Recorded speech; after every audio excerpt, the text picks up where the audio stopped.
The Pearl by John Steinbeck. Retold by M.J. Payne.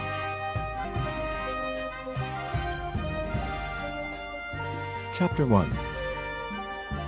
Kino, Juana, and Coyotito. Kino woke up early in the morning. The stars were still shining in the sky. The cockerels were beginning to crow, and the pigs were looking for something to eat. Outside the little wooden house, some birds were singing and moving in the bushes. Kino opened his eyes and looked at the light coming in the door. Then he looked at the box where his son, Coyotito, was sleeping. The box hung on ropes from the roof. Lastly, Kino turned his head towards Juana, his wife.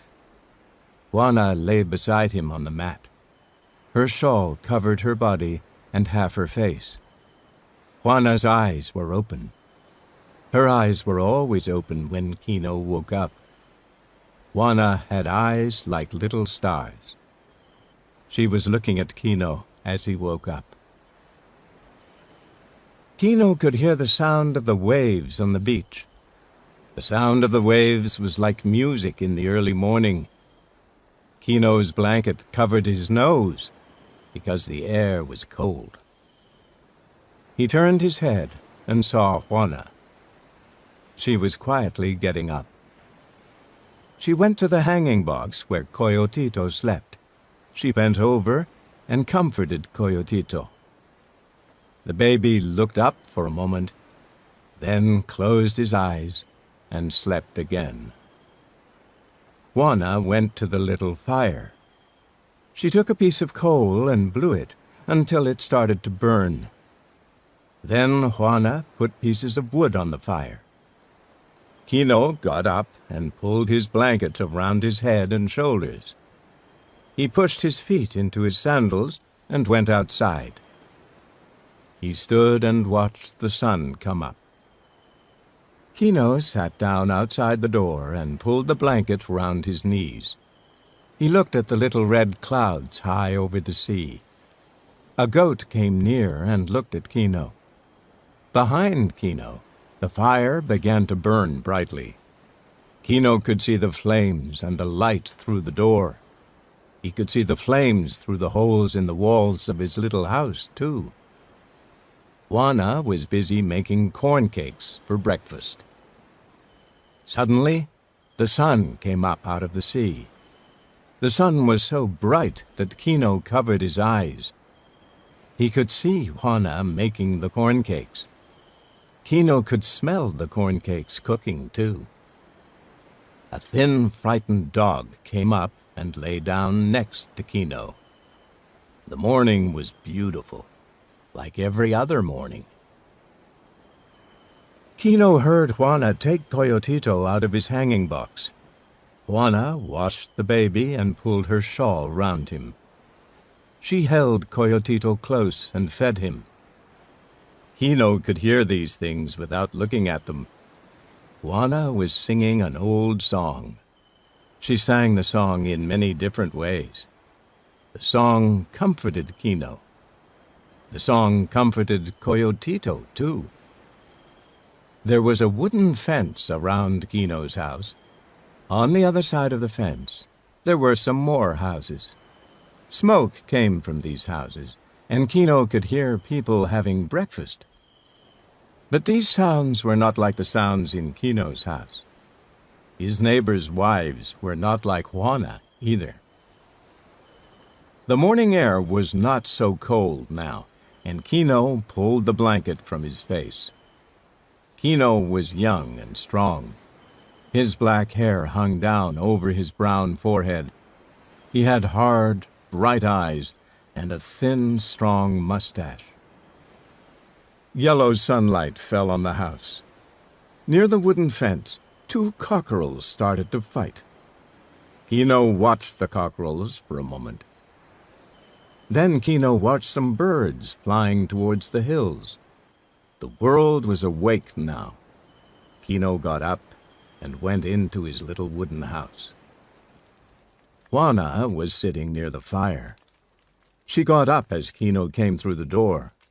Juana put Coyotito back into his hanging box. Then she combed her black hair and tied it back with thin green ribbon. Kino sat by the fire and ate a hot corn cake. He only had corn cakes and milk for breakfast. When Kino had finished eating, Juana came back to the fire. She ate her breakfast too. Kino and Juana were both happy. There was no need to talk. The sun was warming the little house. The light shone through the holes in the walls. The light shone on Coyotito. Coyotito was in his hanging box. Something moved on one of the ropes. Kino and Juana stood quite still and looked. A scorpion was coming slowly down the rope, and its tail was straight out behind. A scorpion's tail has a sting in the end, a sting that kills. The tail can bend over the scorpion's head when it wants to sting somebody. Kino was breathing loudly through his nose, so he opened his mouth to stop the noise.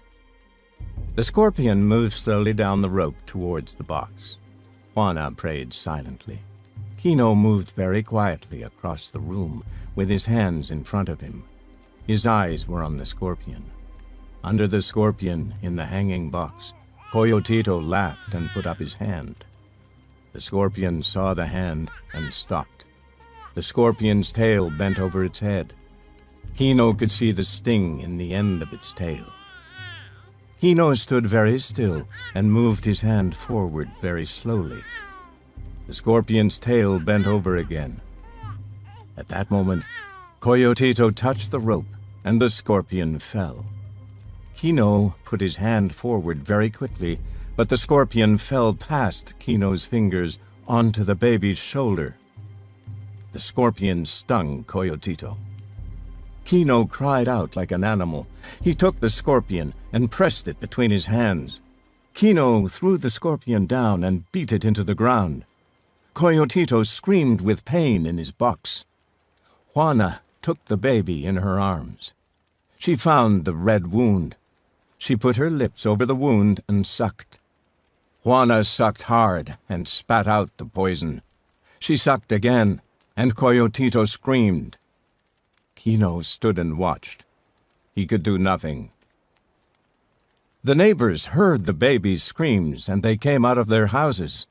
Kino's brother, Juan Tomas, stood in the door with his fat wife, Apollonia, and their 4 children. All the neighbors tried to look into the room. One small boy was trying to see between the neighbors' legs. The people in front spoke to the people behind. "A scorpion," they said. "A scorpion has stung the baby." Juana stopped sucking the wound for a moment. The wound was red and getting bigger. All of these people knew about scorpions. A man can be very ill from the poison, but a baby can easily die.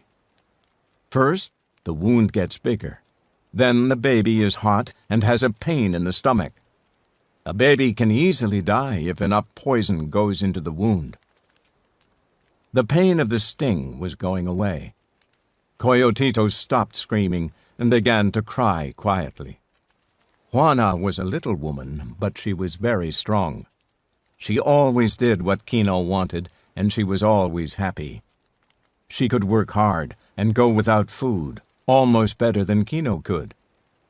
When Juana was ill, she didn't need a doctor. But now, Juana did a very surprising thing. "The doctor," she said. "Go and bring the doctor."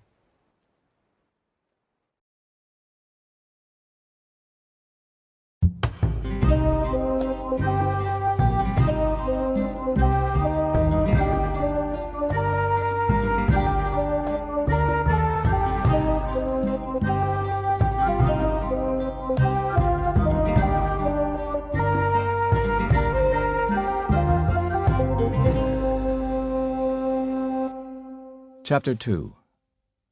The Doctor.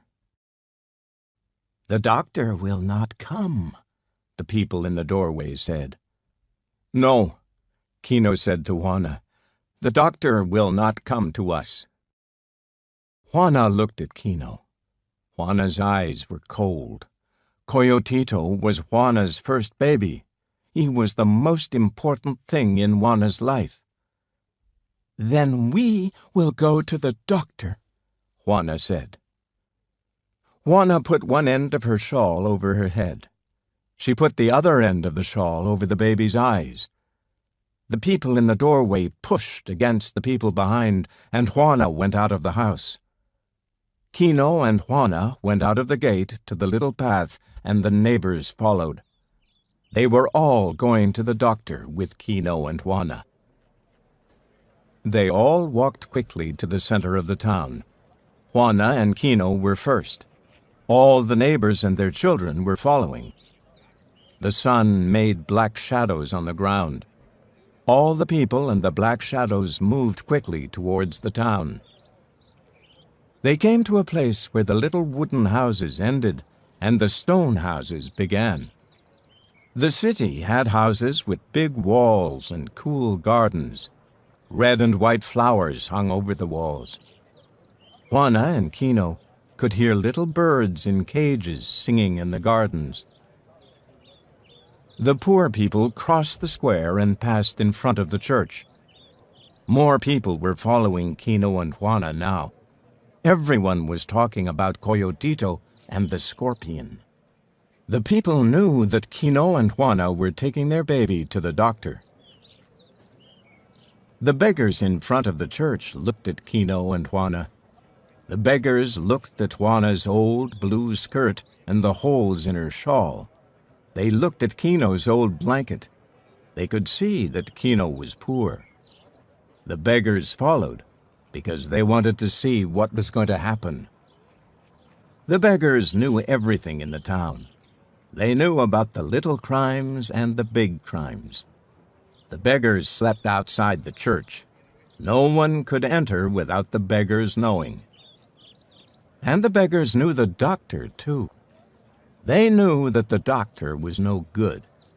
They knew that he loved money more than anything else.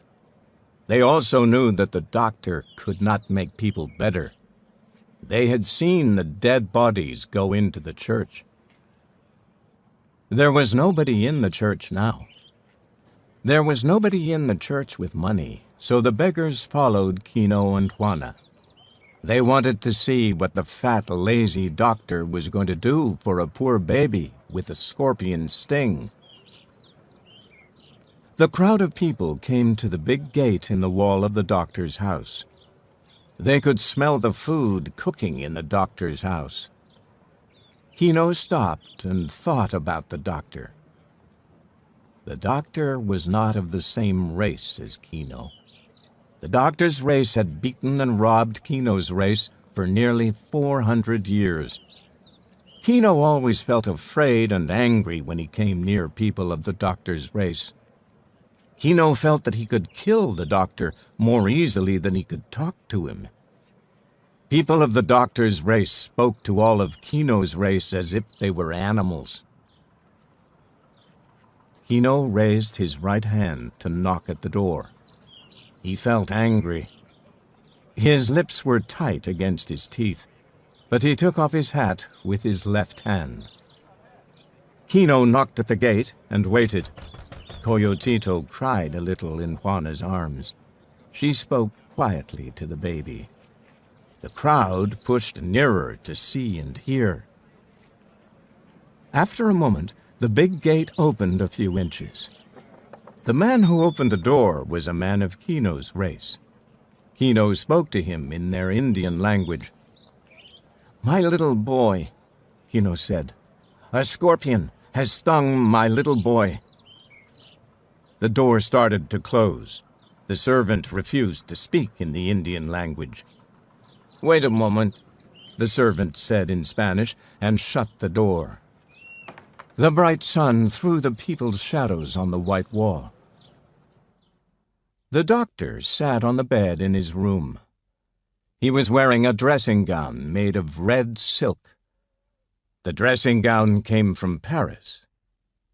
He was drinking hot chocolate from an expensive cup. The doctor held the cup gently between his fingers.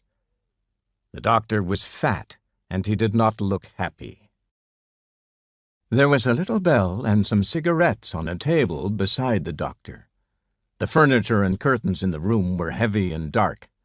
The pictures in the room were religious, and there was a large colored photograph of the doctor's wife. She was dead. The doctor drank a second cup of chocolate and ate a biscuit. The servant from the gate came to the open door and waited. "Yes?" the doctor asked. "A little Indian with a baby is here," the servant replied. "A scorpion has stung his baby." The doctor put his cup down slowly. Then he got angry. "Have I nothing better to do than make little Indians well?" he shouted. "I am not an animal doctor." Then the doctor thought for a moment and spoke again. "Indians never have any money," said the doctor.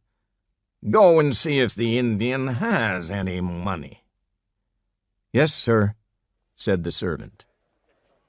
The servant opened the gate a little and looked at the waiting people. This time, the servant spoke in the Indian language. "Have you any money?" he asked. Kino put his hand under his blanket.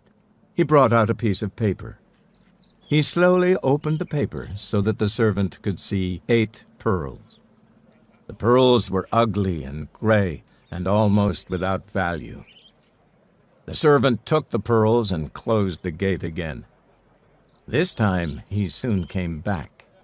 He opened the gate and gave the pearls to Kino. "The doctor has gone out," he said. "He was called to a man who is very sick." Then the servant shut the gate quickly because he felt ashamed. Now all the people felt ashamed because they could not help Kino. They slowly went away. The beggars went back to the church steps. Kino's friends went home. They tried to forget Kino and Juana and the shame that they felt. Kino and Juana stood in front of the gate for a long time. Kino slowly put his hat on his head. Then, suddenly, Kino hit the gate with his hand. He looked down, surprised at the blood running between his fingers.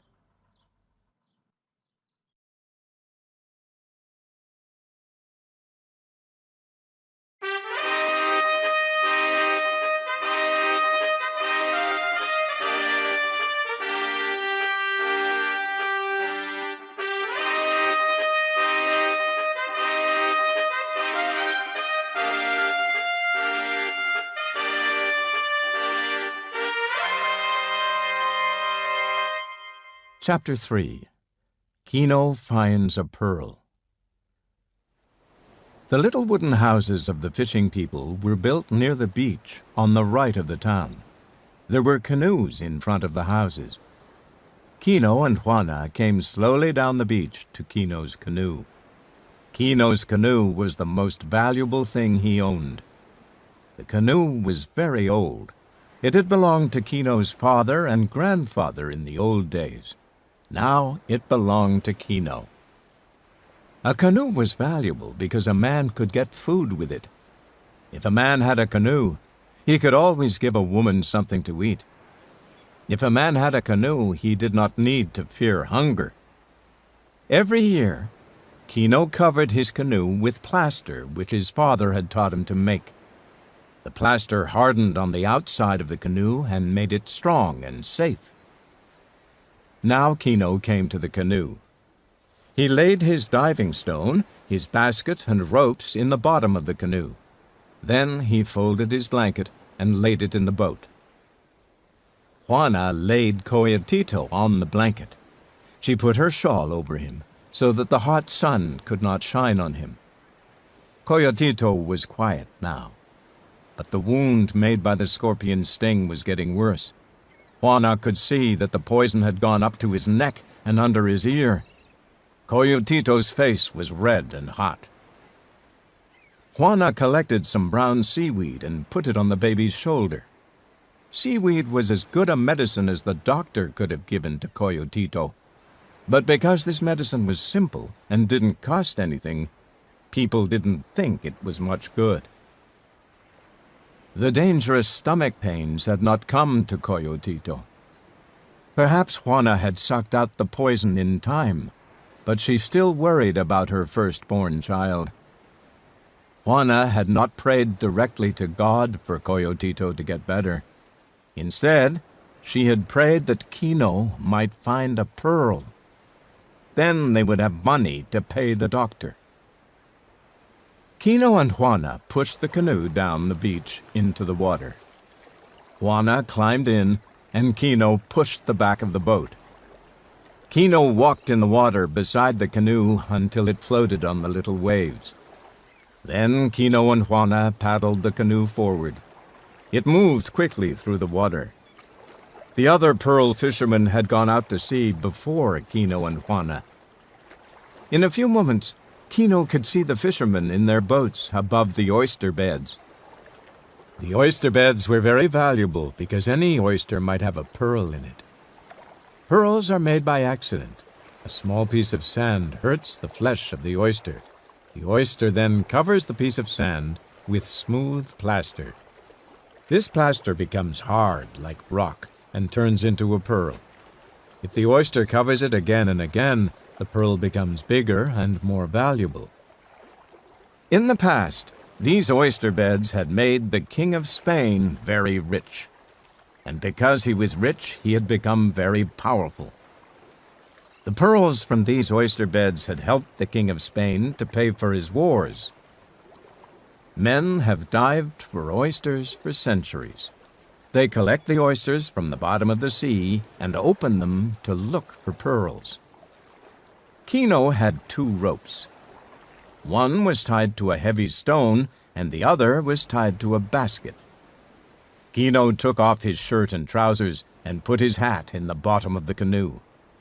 The water was as smooth as oil. Kino took his stone in one hand and his basket in the other. He put his feet over the side of the canoe, and the stone pulled him down to the bottom of the sea.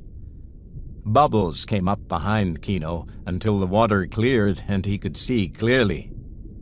He looked up. The surface of the water was like a bright mirror, and he could see the bottom of the canoe. Kino moved carefully so that he did not fill the water with mud and sand. He put his foot on his stone. He worked quickly as he pulled the oysters away from the bottom of the sea. Kino's people sang songs about everything that had ever existed or happened. They sang songs about the fishes, about the angry sea, and about the calm sea. They sang songs about the light and the darkness, and about the sun and the moon. Everyone knew these songs. As Kino filled his basket, he could hear the songs of the sea in his head. Kino was holding his breath, and he could also hear his heart beating. Little fish swam by, and Kino thought of another song. This song was the song of the pearl that might be, because every shell he threw into his basket might contain a pearl. It was not easy to find a pearl, but Kino might find one with luck and the help of God. Kino knew that Juana was praying in the canoe above him. Juana was praying very hard for Kino to be lucky. She wanted a large pearl because it would buy medicine for Coyotito. Kino was young and strong. He was very proud that he could stay under the water for more than 2 minutes and collect the largest shells. The oyster shells were shut tight because Kino was moving them. A little to Kino's right, there was a rocky little hill covered with young oysters that were not yet ready to be collected. Then, just near a little rock, Kino saw a very large oyster lying by itself. The shell was partly open. Inside, Kino saw something shining, and then the shell shut quickly. Kino felt excited. He pulled the oyster loose and held it tightly. He kicked his foot free from the stone. His body rose to the surface, and his black hair shone in the sunlight. Kino put his arm over the side of the canoe and laid the oyster in the bottom. Juana held the boat still as Kino climbed in. Kino's eyes were shining with excitement as he slowly pulled up his stone. Then he pulled up his basket of oysters and lifted it in. Juana could see that Kino was excited. She pretended not to look at the large oyster. Juana always thought that if she wanted something too much, the luck might go away. Juana stopped breathing as Kino slowly opened his short, strong knife. He looked thoughtfully at the basket. Perhaps he should open the big oyster last. Kino took a small oyster from the basket, cut the flesh, and searched inside. Then he threw the oyster back into the sea. Then Kino looked at the big oyster. He sat in the bottom of the canoe, picked up the shell, and looked at it for a long time. The oyster was shining black and brown. Now Kino felt that he did not want to open the oyster. The shine that he had seen inside might only be a little piece of shell.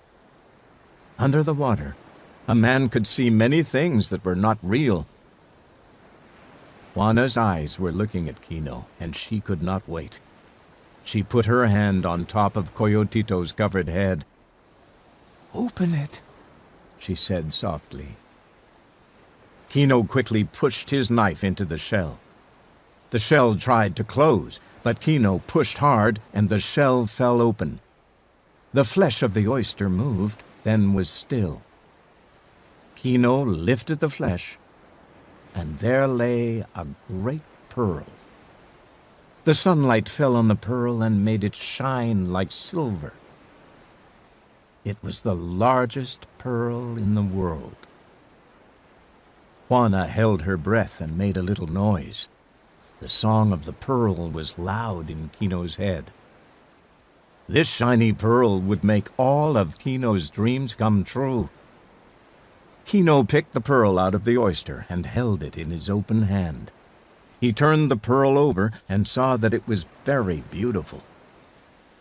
Juana looked at the pearl in Kino's hand. That hand had hit the doctor's gate. The broken flesh had turned gray and white in the seawater. Without thinking, Juana went to Coyotito, who was lying on his father's blanket.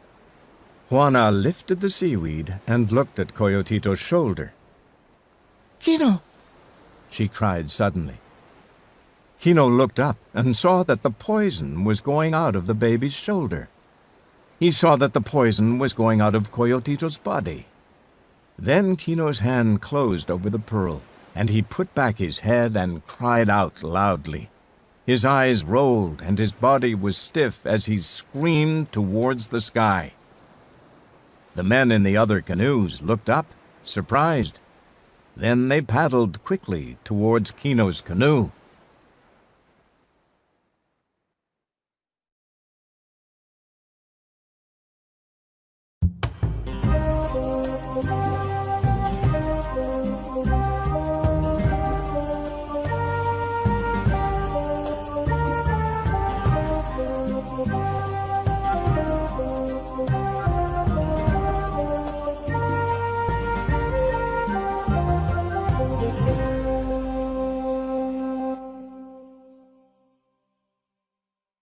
Chapter 4. Kino's Dream. People do not know how news travels through a town, but it travels very fast. News travels faster than small boys can run. It travels faster than women can talk about their neighbors. Kino and Juana and the other fishermen came to Kino's little wooden house. The town was already full of the news that Kino had found the biggest pearl in the world. Mothers had heard the news before their little boys could tell them. The news reached the little wooden houses and spread among the stone houses where the rich people lived. When the priest heard the news, he thought of the repairs that his church needed. The priest thought about the value of the pearl. He tried to remember if Kino had ever brought Coyotito to the church. The priest tried to remember if he had married Kino and Juana. The news came to the shopkeepers, and they looked at the things that they had not sold. The news reached the doctor, too. He was sitting with a very old woman. The woman's only sickness was old age, but the doctor would not tell her because he wanted her money. When the doctor heard about Kino's pearl, he thought for a long time. "I am looking after his son," the doctor said. "I am giving the child medicine for a scorpion bite." The news about the pearl came to the beggars in front of the church. The beggars laughed with pleasure. They knew that a poor man who suddenly becomes rich always gives money to beggars. The men who bought the pearls from fishermen were called buyers. These buyers sat in their little offices in the town. When a fisherman brought in some pearls, the buyers argued and shouted until the fisherman took a very low price. When the buyers had bought some pearls, they sat alone. Their fingers touched the pearls and played with them. But the buyers did not really own the pearls. There was only one rich buyer, and he paid the other buyers to work for him. The news about Kino's pearl came to these men. Their eyes became thoughtful, and they dreamt of owning this large pearl. Each man thought that the rich buyer would not live forever. When the rich buyer died, someone had to take his place. Each man thought that if he had enough money, he could become a rich buyer too. Many people were interested in Kino now. Something strange happened to each person when they heard about Kino's pearl. The pearl became a part of everyone's dreams. It became part of their hopes and part of their plans for the future. The pearl became part of everyone's wishes and needs. Only one man stopped these people from having the pearl. That man was Kino, and so Kino became everyone's enemy. The news of the pearl brought something black and bad to the town. This black and bad thing was like a scorpion.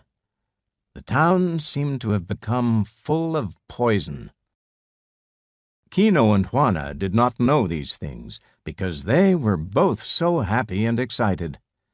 Kino and Juana thought that everyone was happy and excited. In the afternoon, when the sun had gone over the mountain into the sea, Kino sat in his little wooden house.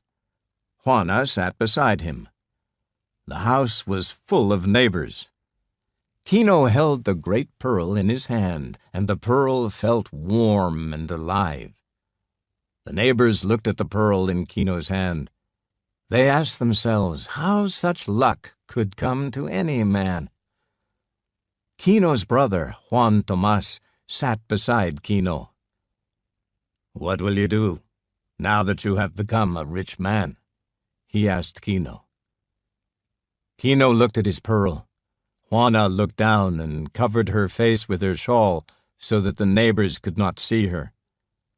Kino looked into the shining pearl and dreamt of all the things that he had always wanted to do. In the pearl, Kino saw Juana, Coyotito, and himself in the church. Kino and Juana were being married because now they could pay the priest. "We will be married in the church," said Kino softly. In the pearl, Kino saw how they were dressed. He dreamt of their wedding. Juana was wearing a new shawl and a new skirt. Under the long skirt, Kino could see that Juana was wearing shoes. Kino himself was dressed in new white clothes, and he carried a new hat. Coyotito also wore shoes. He wore a blue sailor suit from the United States and a little cap. Kino saw all of these things in the shining pearl. we will have new clothes," he said. Then Kino dreamt of more things that he could buy with the pearl. Now that he was rich, he could buy a rifle. Kino saw himself in the pearl, holding a rifle. Everything that Kino saw was a dream, but it was a very pleasant dream. A rifle. "Perhaps," said Kino softly, "I will buy a rifle." The neighbors, who were listening in silence to Kino, nodded their heads. A man sitting at the back said softly, "A rifle? Kino will have a rifle." Juana looked at Kino. Her eyes opened wide at the things Kino had said. A new strength seemed to have come to him. Kino looked again into the pearl and had another dream. He saw Coyotito sitting at a little desk in a school. Kino had once seen a desk through an open door. Coyotito was dressed in a jacket, and he had a white collar and a wide silk tie. And Coyotito was writing on a big piece of paper. Kino looked at his neighbors. "My son will go to school," he said, and the neighbors were silent. Juana looked up in surprise. Her eyes were bright as she looked at Kino. Then she looked down quickly at Coyotito in her arms. Could all this be true? She thought. "My son will open books and read," Kino continued. "My son will learn to write and know about writing. Coyotito will learn numbers, too. These things will make us all free, because if Coyotito knows, then we will all know." Kino looked into the pearl again. He saw himself and Juana sitting by the fire in the little wooden house, while Coyotito was reading from a big book. "The pearl will do all these things," Kino said. Kino had never spoken so many words in his life, and suddenly he was afraid of his talking. Kino's hand covered the pearl because he was so afraid. The neighbors knew that they had seen something great. They knew that they would talk about Kino and the pearl for many years. If Kino's dreams came true, the neighbors would be able to say how Kino's eyes had shone. The neighbors would say that some great power had entered Kino and that he had become a great man. If Kino's dreams did not come true, the neighbors would say something different. They would say that a foolish madness had entered Kino and that he had spoken many foolish words. Kino looked down at his closed hand. The skin was white where he had hit the doctor's gate. The evening was coming and it was getting dark. Juana carried the baby in her shawl. She went and put some small pieces of wood on the fire. The fire burnt up and the flames shone on the neighbors' faces. The neighbors knew that it was time to go home, but they did not want to leave. They stayed in the house until it was almost dark, and Juana's fire was making big shadows on the walls. Then they suddenly started to whisper to one another, "The father is coming! The priest is here!" The men took off their hats and stepped back from the door. The women covered their faces with their shawls and looked down. Kino and his brother Juan Tomas stood up. The priest came in. He was an old man with gray hair and sharp eyes. He thought that the people were like children, and he spoke to them like children. "Kino," he said softly, "you are named after a great man who was a great father of the church." The priest made his words sound very important. "The man that you are named after taught the people many important things. Didn't you know that?" asked the priest. "It is written in books." Kino looked quickly down at Coyotito's head. Kino thought that one day his son would know the things that were written in books. Kino did not feel so happy now. He looked at his neighbors to see what could have made him feel so different. The priest spoke again. "I hear that you have found a great pearl." Kino opened his hand and held it out. The priest breathed quickly as he saw the size and beauty of the pearl. "I hope that you remember to give thanks to God who gave you this pearl," the priest said. "I hope that you will pray to God to help you in the future." Kino nodded his head without speaking, but Juana answered softly, "We will, Father, and we will be married now. Kino has said so." Juana looked at her neighbors, and they all nodded their heads. "It is nice to see that your first thoughts were good thoughts," the priest said. "God bless you, my children." The priest turned and left quietly, and the people moved back to let him pass. But Kino's hand closed tightly on the pearl, and he looked around. He was beginning to be afraid again. The neighbors went home, and Juana sat by the fire. She put the pot of boiled beans over the little flame. Kino walked to the door and looked out. He could smell the smoke from all his neighbors' fires. Kino could also see the stars in the sky. He began to feel cold, so he covered his nose with his blanket. The thin dog came to him and shook itself. Kino looked down, but he did not really see the dog. He felt alone in the world, and he did not feel safe. The night insects seemed to be singing about something bad.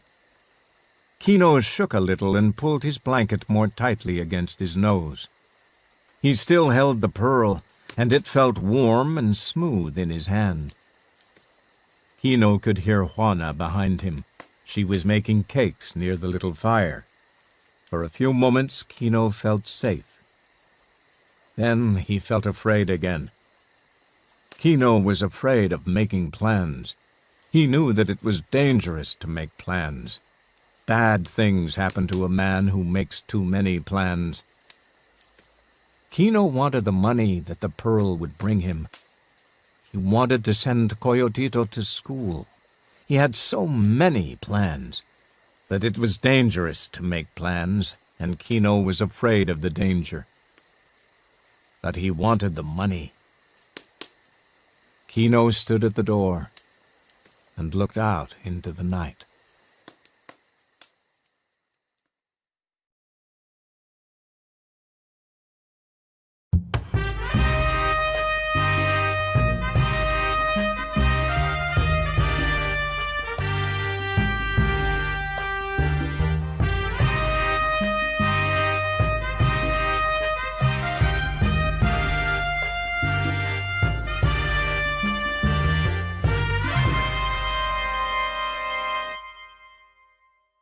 Chapter 5.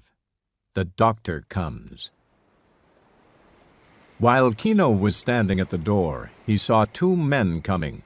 One of the men was carrying a light which shone on the ground and on the man's legs. The men came through the opening of Kino's wooden fence and then came to the door.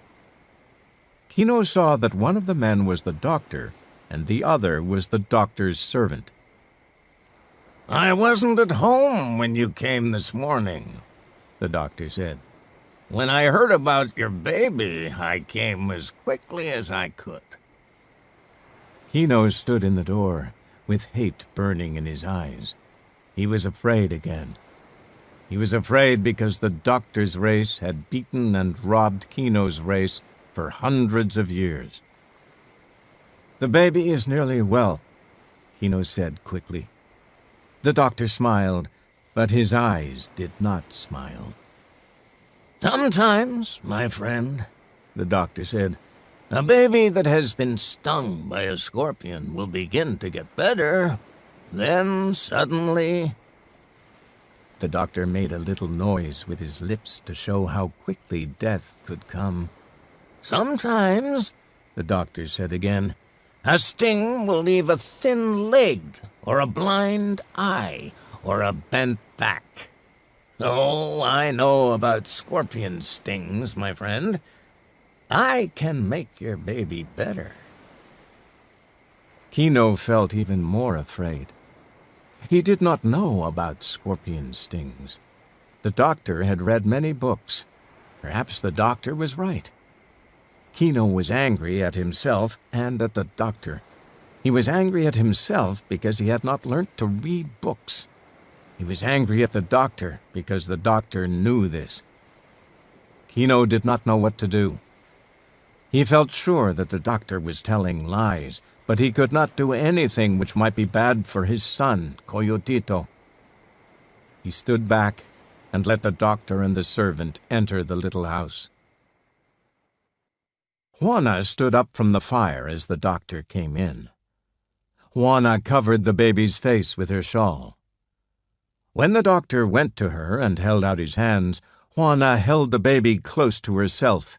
She looked at Kino. The shadows from the fire were moving on his face. Kino nodded, and Juana let the doctor take Coyotito. "Hold the light," the doctor said. The servant held the light high, and the doctor looked at the wound in the baby's shoulder. The doctor thought for a moment.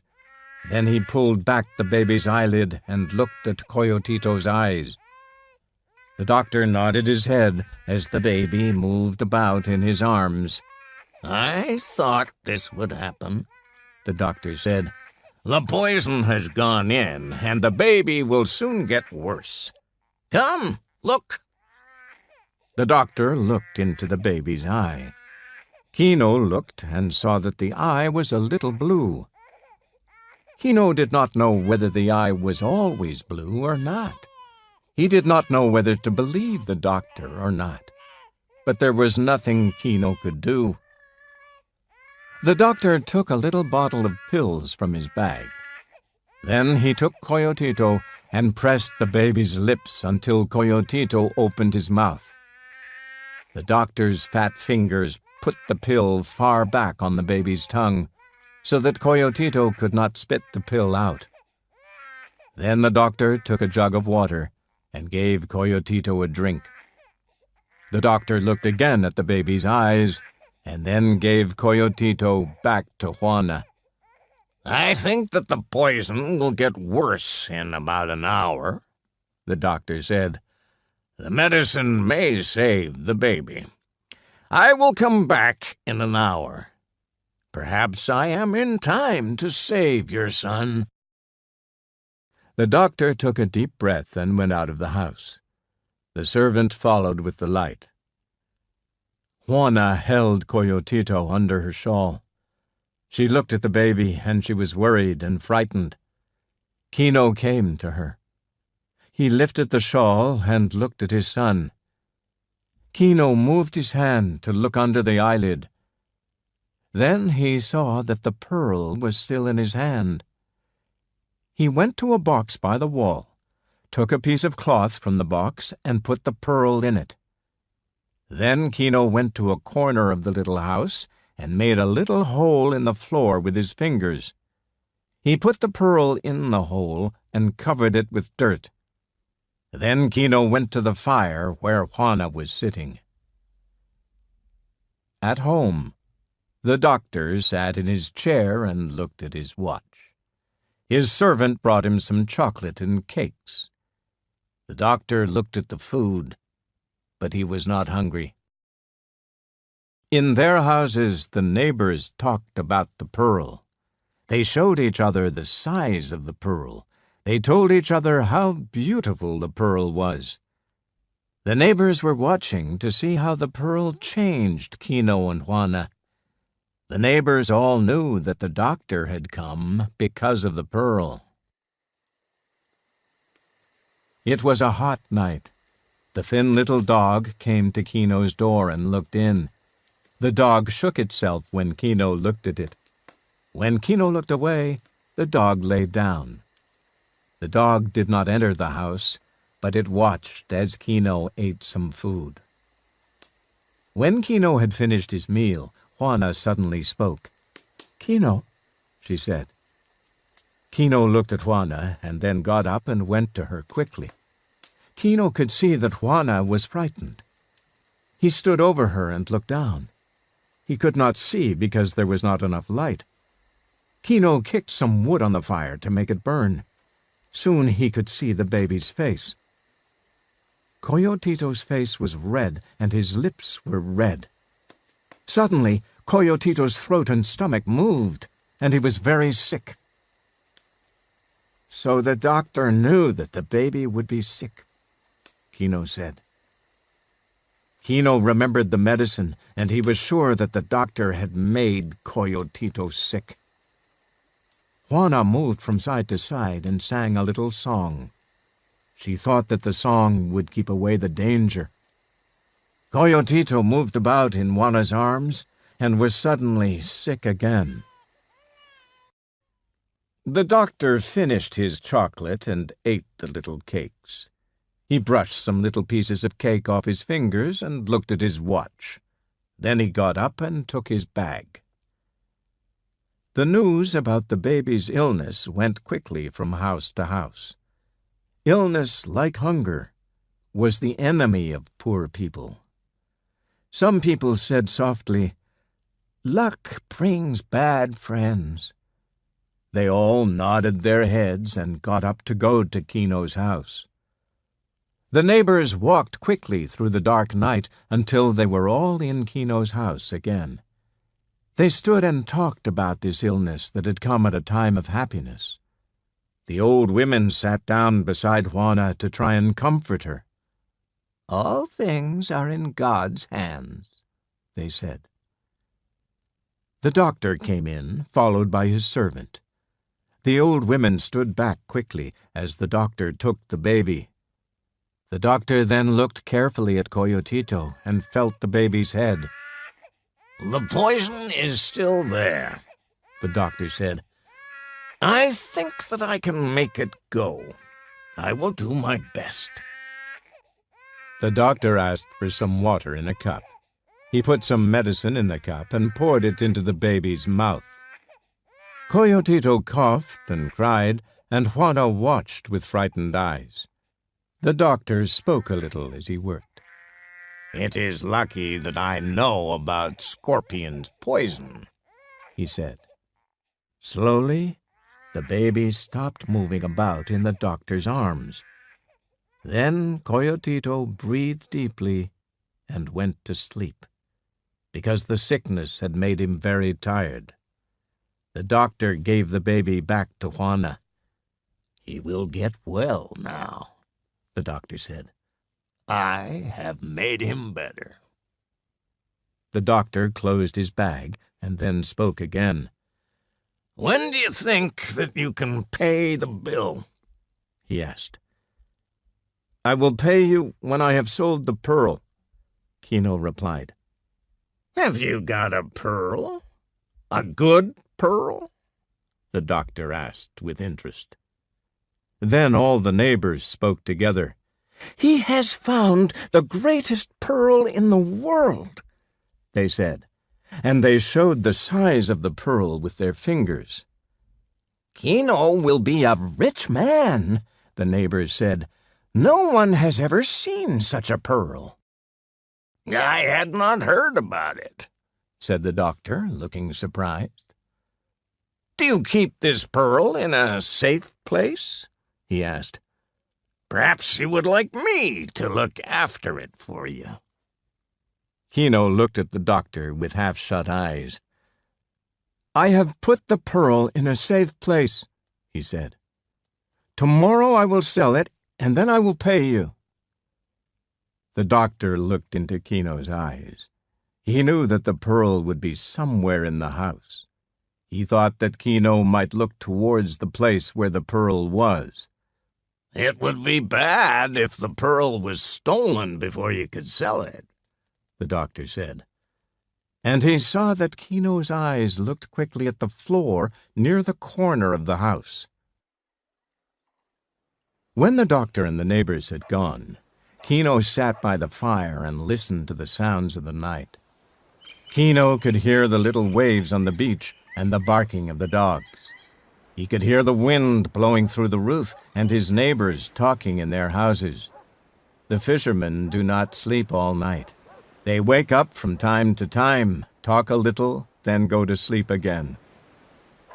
After a while, Kino got up and went to the door. He smelled the night air and listened for anyone coming. His eyes looked into the darkness because he was afraid. He was afraid that someone might come and steal the pearl. Kino went to the place in the corner where he had hidden the pearl. He took the pearl and brought it to his sleeping mat. Kino made another little hole in the floor. He put his pearl in the hole and covered it up again. Juana, who was sitting by the fire, watched Kino carefully. "Who are you afraid of?" she asked. "Everyone," Kino replied. After a while, Kino and Juana lay down together on the mat. Juana did not put Coyotito in his box that night. She held him in her arms and covered his face with her shawl, and the light went slowly out of the little fire. But Kino was thinking while he was sleeping. He dreamt that Coyotito could read. In the dream, he saw Coyotito reading from a book as large as a house. The letters in the book were as big as dogs. The dream ended, and it was dark. Kino moved about on the mat. When Kino moved, Juana's eyes opened in the darkness. Then Kino woke up and lay in the darkness, listening. From the corner of the house came a soft noise. Kino could hear someone moving. He stopped breathing so that he could listen. He knew that the man in his house had stopped breathing too. Kino thought that perhaps he had been dreaming, but Juana's hand touched him and he listened carefully. He heard the sound of breathing again. They could also hear the sound of someone's fingers in the dry earth. Kino was suddenly angry. His hand went slowly to his knife. Then he jumped like an angry cat towards the corner of the house with his knife in his hand. He felt someone's shirt and struck with his knife. He did not hit anything.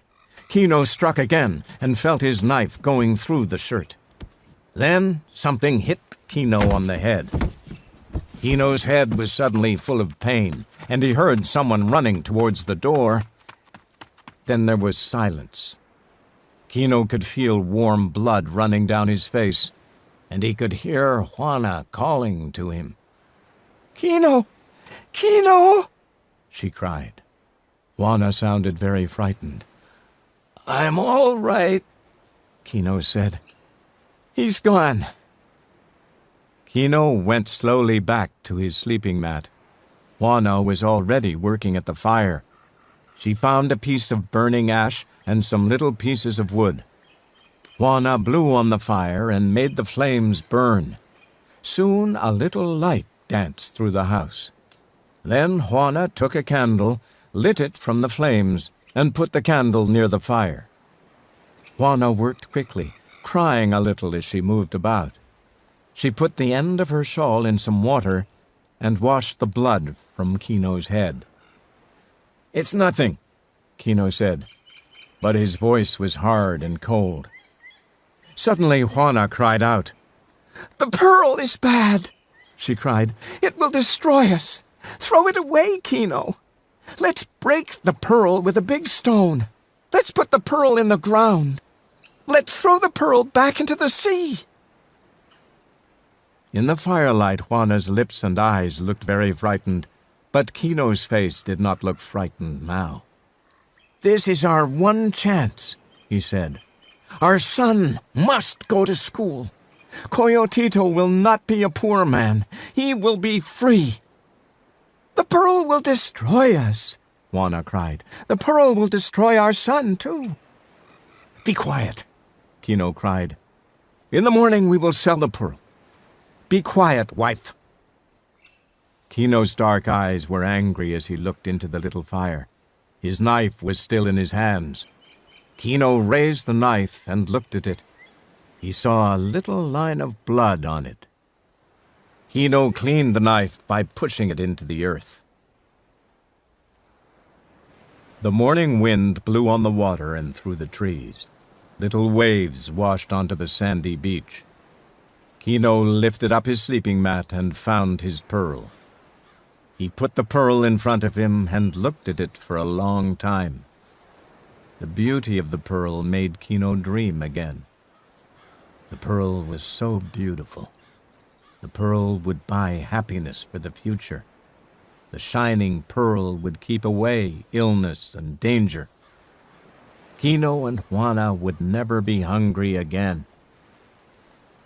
As Kino looked at the pearl, the anger went out of his eyes and his face became softer. Juana looked at Kino and saw him smile. Juana smiled with him, and they began the new day with hope.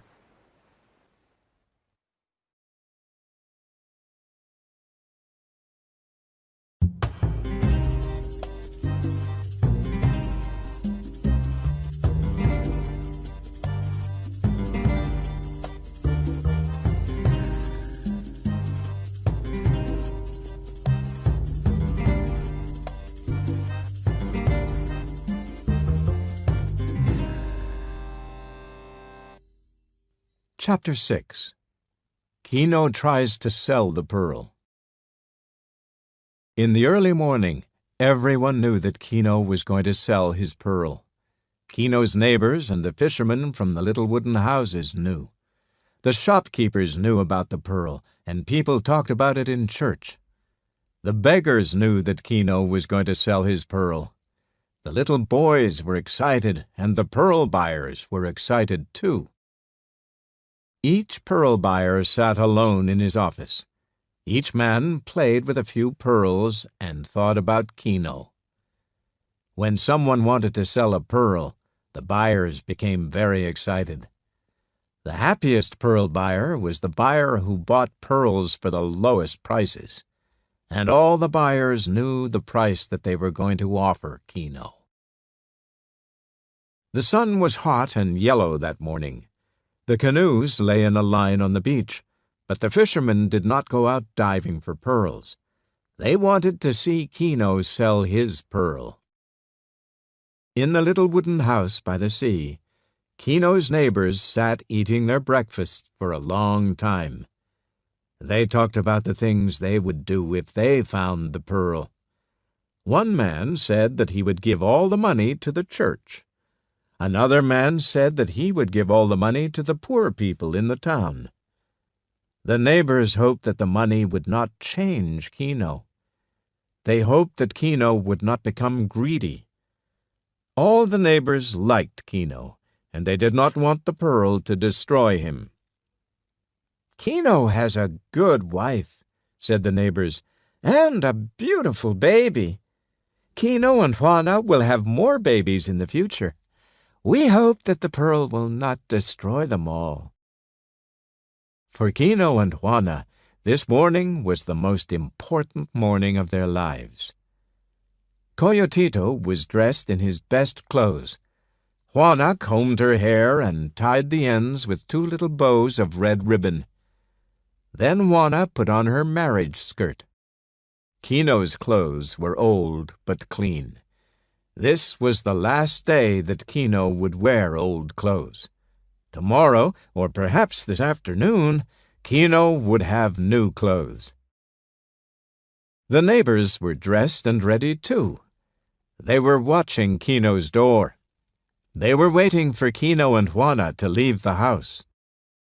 Kino and Juana wanted the neighbors to come to the town to watch Kino sell the pearl. Kino and Juana wanted their friends with them on this important day. Juana put on her shawl carefully. She wrapped Coyotito in one end of the shawl so that the baby hung under her arm. Kino put on his big straw hat. He made sure that the hat was in the right place.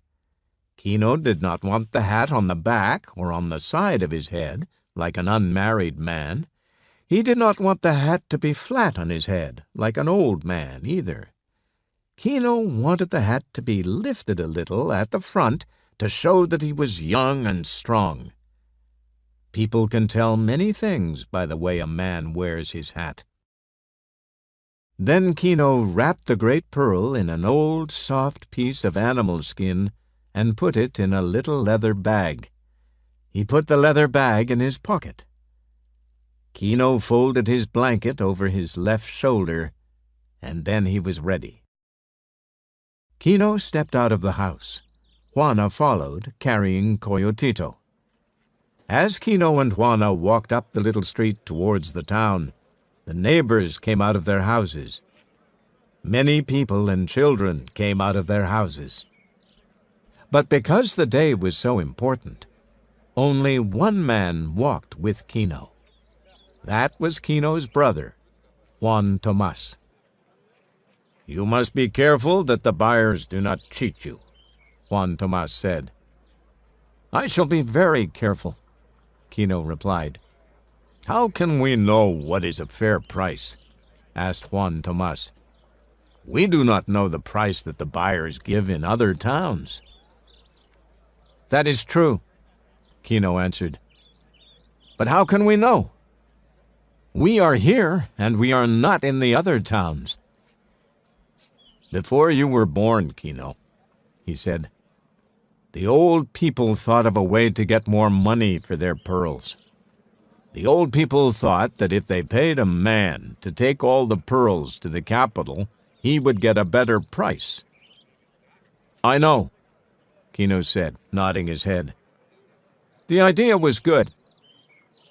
"The old people found a man to go to the capital," Juan Tomas said. "They gave all the pearls to the man, and he went to the capital. But he never came back. Then they found another man, and he went with the pearls and never came back. In the end, the people returned to the old way of selling pearls." "I know," Kino said. "I have heard our father talk about it. The idea was good, but it was against the teaching of the church. The priest said that each man and woman has been sent by God to guard some part of the world. We must all stay in our place and must not leave." "I have heard the priest say that," Juan Tomas said. "The priest says that every year." Kino had listened to the priest for many years, but the priest, like the doctor, was a man of a different race to Kino's people. This race had robbed and cheated Kino's people for hundreds of years. Kino listened to what the priest said, but in his heart he did not believe him. The line of people going to the town was quiet. The people knew that the day was very important. The neighbors did not allow their children to run or scream or play about. The day was so important that one old man came riding on his nephew's shoulders. The line of people left the little wooden houses and came to the town. In the town, the streets were a little wider, and there were narrow pavements beside the houses. As before, the beggars stood up and followed the people past the church. The shopkeepers closed their shops as their customers ran out to follow the crowd. The sun shone down on the streets, and even the smallest stones made shadows on the ground. The news of the crowd came to the pearl buyers in their dark little offices. The offices had bars over the windows and were dark inside because the windows were very small. The buyers got ready for Kino. They put papers on their desks so that they could be at work when Kino came. The buyers put away their pearls because a big pearl looked more valuable beside small pearls. The buyers knew that Kino's pearl was very big. A fat man sat waiting in an office. The man's face looked kind and friendly. He was a man that said good morning to everyone. He always shook hands and told jokes. He always said nice things to please people. but he was not an honest man. This morning the man had put a flower in a vase. He had put the vase beside the black cloth on his desk. He had shaved carefully, and his hands were clean. The buyer's door was open, and he sang quietly as he played with a coin. The man played with the coin between his fingers while he looked out of the door. He could hear the sound of feet coming. When Kino came in the door, the buyer quickly put the coin under the desk. "Good morning, my friend," the fat man said. "What can I do for you?" Kino had just come out of the bright sun, and he could not see clearly in the dark office. The buyer still smiled, but his eyes had become hard. Under the desk, the buyer's left hand still played with the coin. "I have a pearl," Kino said. Juan Tomas stood beside Kino, and the neighbors were looking through the door. Some little boys were looking through Kino's legs. "You have a pearl," the buyer said. "Sometimes a man brings me a dozen pearls. Let me see your pearl. I will value the pearl and give you a fair price." And the buyer's fingers played faster and faster with the coin under the desk. Kino slowly brought out the leather bag. He slowly took the soft piece of animal skin from the bag. Then Kino put the great pearl onto the buyer's piece of black cloth. Kino looked at the buyer's face. The face did not change, but under the desk the buyer's fingers missed the coin and it dropped silently onto the floor. The buyer's right hand then touched the pearl on the black cloth. The buyer picked the pearl up between his fingers and looked at it closely. Kino and his neighbors stopped breathing. The other people spoke very quietly. "He's looking at the pearl," they said. "He has not said the price yet. They have not spoken about the price."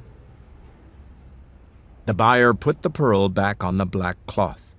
He pushed the pearl with his finger and smiled sadly. "I'm sorry, my friend," he said, and he lifted his shoulders a little to show that he could do nothing. "The pearl is very valuable," Kino said.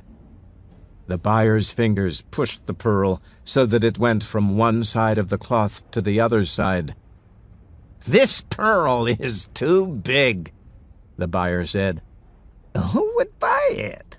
No one would buy such a pearl. I'm sorry." Kino did not understand. "It is the greatest pearl in the world," Kino said. "No one has ever seen such a pearl." "The pearl is big and interesting, but it is not valuable," the buyer said. "Perhaps I can give you 1,000 pesos. Kino's face became dark and dangerous. "The pearl is worth 50,000 pesos, he said. "You know that is true, and you want to cheat me." The buyer heard the people talking when they heard his price, and the buyer felt a little afraid. "I'm only one buyer," the fat man said quickly. "Go and ask the other buyers. Go to their offices and show your pearl to them. Or let the other buyers come here. Then you can see that we are not working together." "Boy!" The buyer's servant looked through the back door. "Boy!" the buyer shouted. "Go to the other buyers. Ask the other buyers to come in here, but do not tell them the reason. Just say that I would be pleased to see them." The fat man put his hand under his desk, and he began to play with a coin between his fingers again.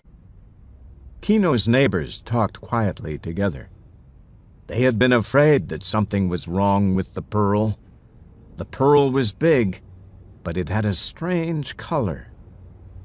The neighbors had thought about the color from the moment that Kino had found the pearl. 1,000 pesos was not a bad price. 1,000 pesos was a lot of money for a man who had no money at all. If Kino took the 1,000, he would have 1,000 more than before. Only yesterday, Kino had nothing. But Kino's face was hard and his lips were tight. Kino felt as if wild animals were all around him. He felt that everything was bad and that he was in danger. The great pearl shone on the black cloth, and the buyer could not stop looking at it. The people in the door stood back to let the 3 other buyers come in. The crowd was silent because the people wanted to see and hear everything. Kino was silent and careful. He felt someone pulling his shirt, and he turned and looked into Juana's eyes. When Kino looked away, he felt strong again. The buyers did not look at each other. They did not look at the pearl. The fat man spoke. "I have given this man a price for this pearl," he said. "He does not think that my price is a fair price. I ask you to look at this thing and give a price." "Notice," the fat man said to Kino, "I have not told them my price." The first buyer was a thin little man. He looked at the pearl and took it between his fingers. Then he threw the pearl back on the black cloth. "I will not give a price for this," he said. "I do not want it. This is not a real pearl." The second buyer was a little man with a soft voice. He took the pearl and looked at it carefully. The man took a glass from his pocket and looked at the pearl again. Then he laughed softly. "Better pearls are made of plaster," he said. "I know these things. This pearl is soft, and it will lose its color in a few months. Look." The man gave the glass to Kino. Kino had never seen a pearl through a glass before, and he thought that his pearl looked very strange. The third buyer took the pearl from Kino's hands. "I know a man who likes such things," the buyer said. "I will give you 500 pesos. Perhaps I can sell it to that man for 600. Kino quickly took the pearl from the third buyer. Kino placed the pearl in the piece of animal skin and put it in the little bag. The fat man behind the desk spoke. "I'm a fool," he said, "but I will still give you 1,000 pesos. Kino put the little bag into his pocket. "What are you doing?" the fat man asked. "You are cheating me," Kino said angrily. "My pearl is not for sale here. I will go to the capital." The buyers looked at each other quickly. The buyers knew that their prices were not high enough. They also knew that the rich buyer would be angry if they did not get the pearl. The fat man at the desk spoke again. "Perhaps I could give you 1,500 pesos, he said. But Kino was pushing his way through the crowd. Kino's blood was beating in his ears as he pushed through the crowd and walked angrily away. Juana ran after Kino down the street.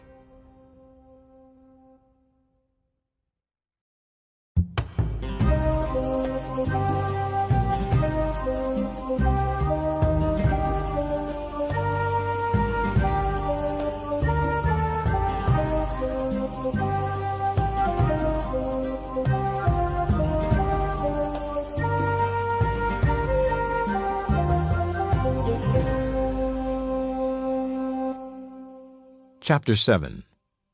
The Trouble Begins. When the evening came, the neighbors sat talking in their little wooden houses. No one had ever seen such a fine pearl before. They had thought that Kino's pearl was beautiful and valuable, but the buyers did not agree. and the buyers knew more about the price of pearls. "The buyers did not talk to each other about the pearl," the neighbors said. "Each buyer said that the pearl had no value." "Do you think that the buyers talked about the pearl before?" one man asked. "If that is true," the others answered, "then they have cheated us all our lives." Some of the neighbors said that Kino should have taken the 1,500 pesos. That was more money than Kino had ever seen. Perhaps Kino was a fool. Kino might go to the capital and find no buyer for his pearl. The buyers in the town would not give Kino the same price again. Other people thought that Kino was a strong and brave man, and that he was right. "Good shall come to us all, because Kino is strong," they said, and they were proud of Kino. In his little house, Kino sat thinking on his sleeping mat. He had put his pearl under a stone near the fire. Kino felt afraid again. Kino had never been far from home in his life. He was afraid of strangers and strange places. He was very frightened of the capital because it was so strange. The capital was more than 1,000 miles away, over the water and through the mountains. Every mile was strange and frightening. But Kino felt that his old world had gone and that he must find a new world. Kino's dream of the future was real, and so he said, "I will go." Juana looked at Kino while he put the pearl under the stone. Juana cleaned and fed Coyotito and made some corn cakes for supper. Juan Tomas came in and sat down beside Kino. Juan Tomas did not speak for a long time. At last Kino spoke. "What could I do?" Kino said. "The buyers were cheats." Juan Tomas nodded his head slowly. He was older than Kino, and Kino wanted to know what his brother thought. "I do not know the truth," Juan Tomas said. "We know that people cheat us all our lives, but we still live. You do not want to sell your pearl to the buyers. You want to change everything. I am afraid for you." "What have I to fear, except hunger?" Kino asked. But Juan Tomas shook his head slowly. "We must all fear hunger," Juan Tomas said. "But even if your pearl is very valuable, do you think that you will get a fair price?" "What do you mean?" Kino asked. "I don't know," Juan Tomas said, "but I'm afraid for you.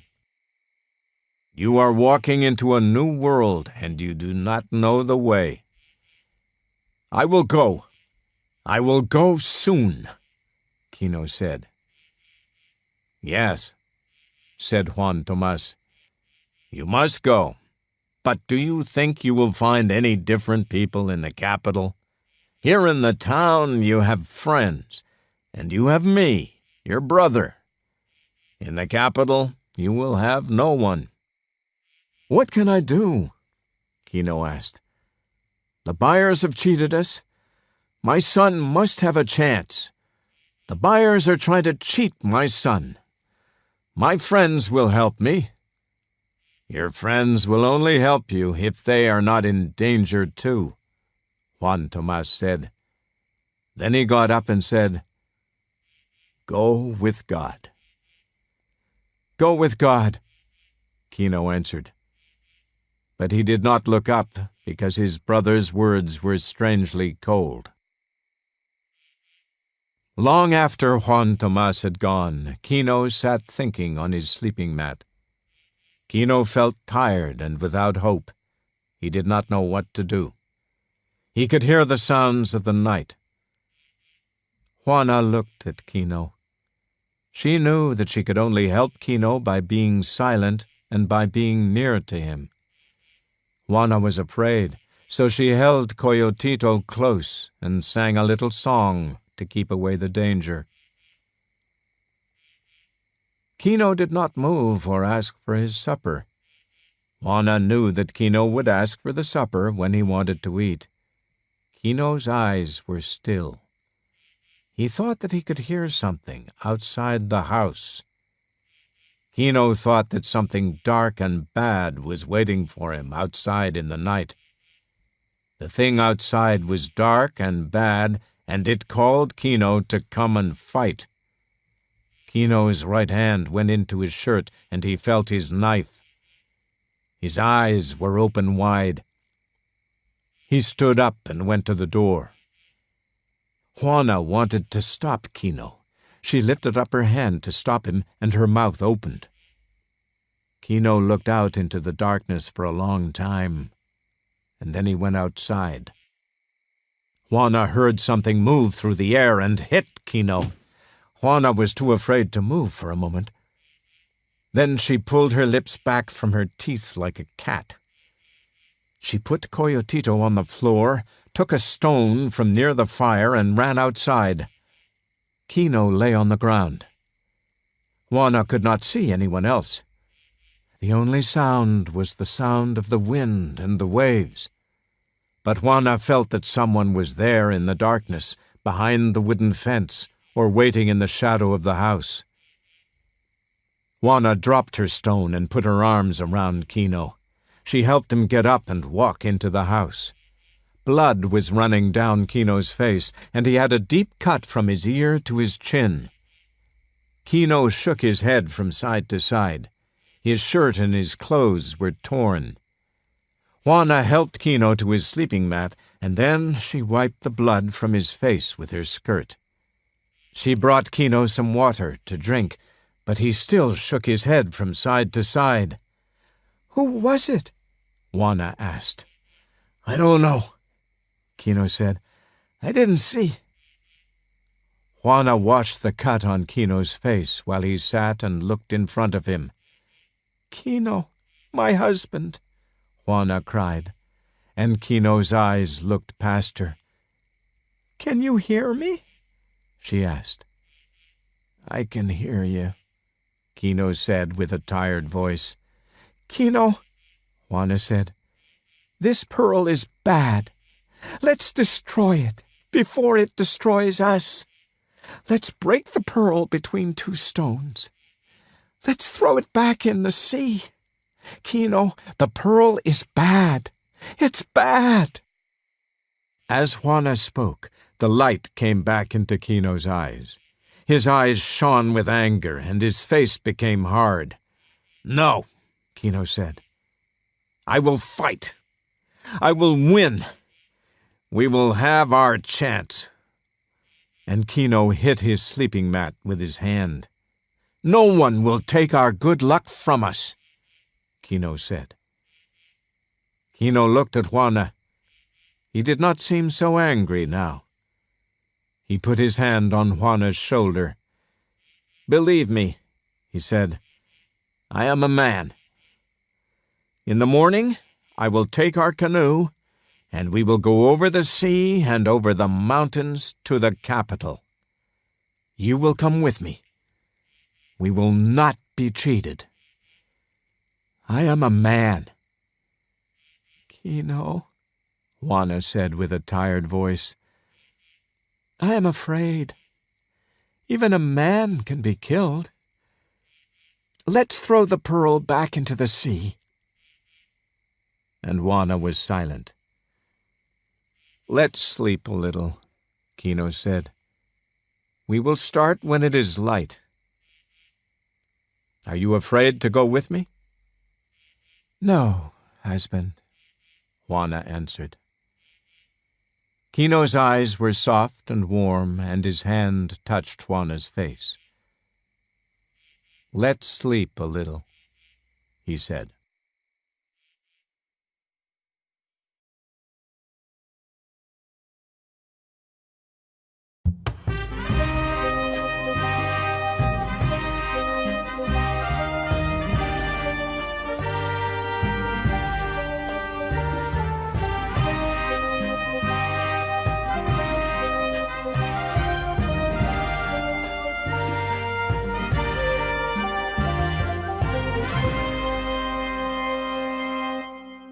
Chapter 8.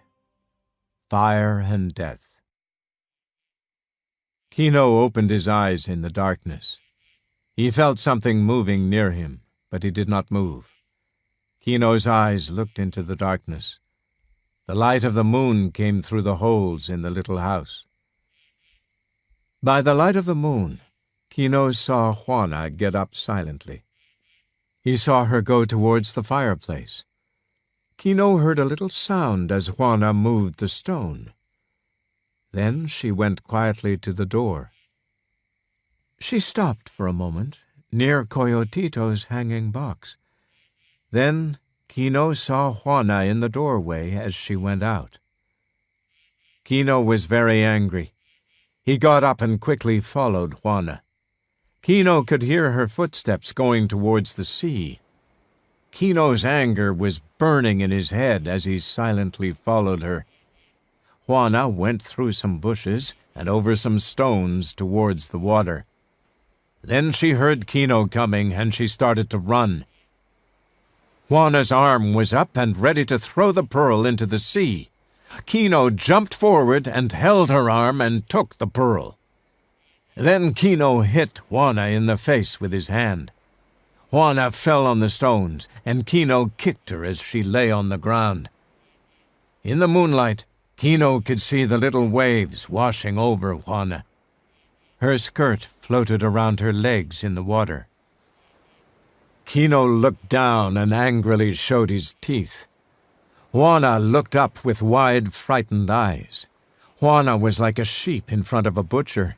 She knew that Kino could kill her and that she would not stop him. Juana was waiting for death. Then the anger left Kino, and he felt sick at what Juana had done. Kino could not think clearly any more. He turned away and walked back through the bushes. Suddenly he heard someone running at him. Kino struck with his knife, and he felt the knife go in. Then someone pulled Kino to the ground, and Kino felt greedy fingers going into his pockets. The pearl dropped onto the little stone pathway and shone in the moonlight. Juana pulled herself up from the water. Her face and the side of her body were full of pain. She pulled herself up onto her knees. Juana was not angry with Kino. She needed Kino, and she could not live without him. Juana did not understand Kino very well, but she knew him and needed him. Of course Juana would follow Kino. She would follow Kino because she might be able to save him. Juana got up slowly.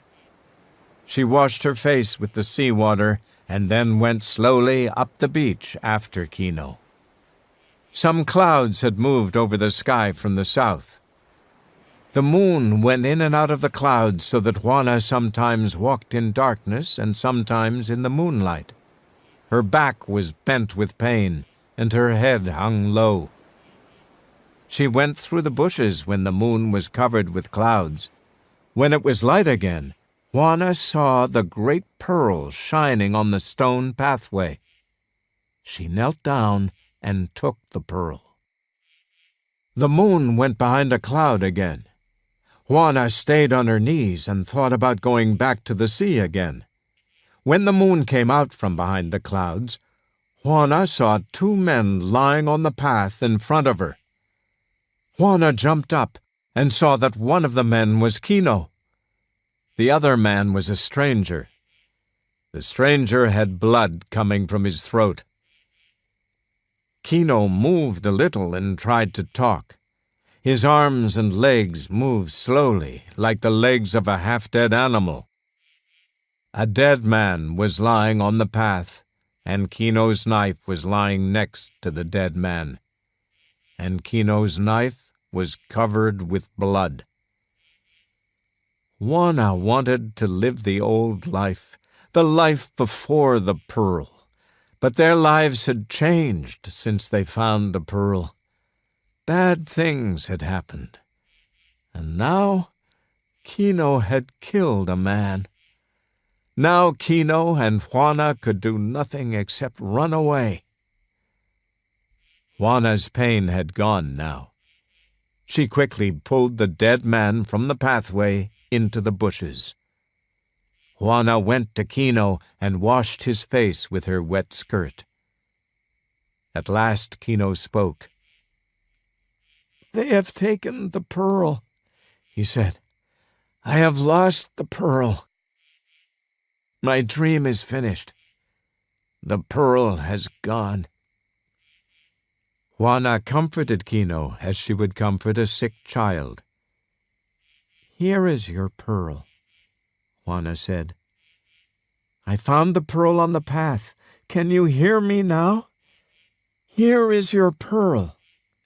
Can you understand? You have killed a man. We must go away. People will come for us. Don't you understand?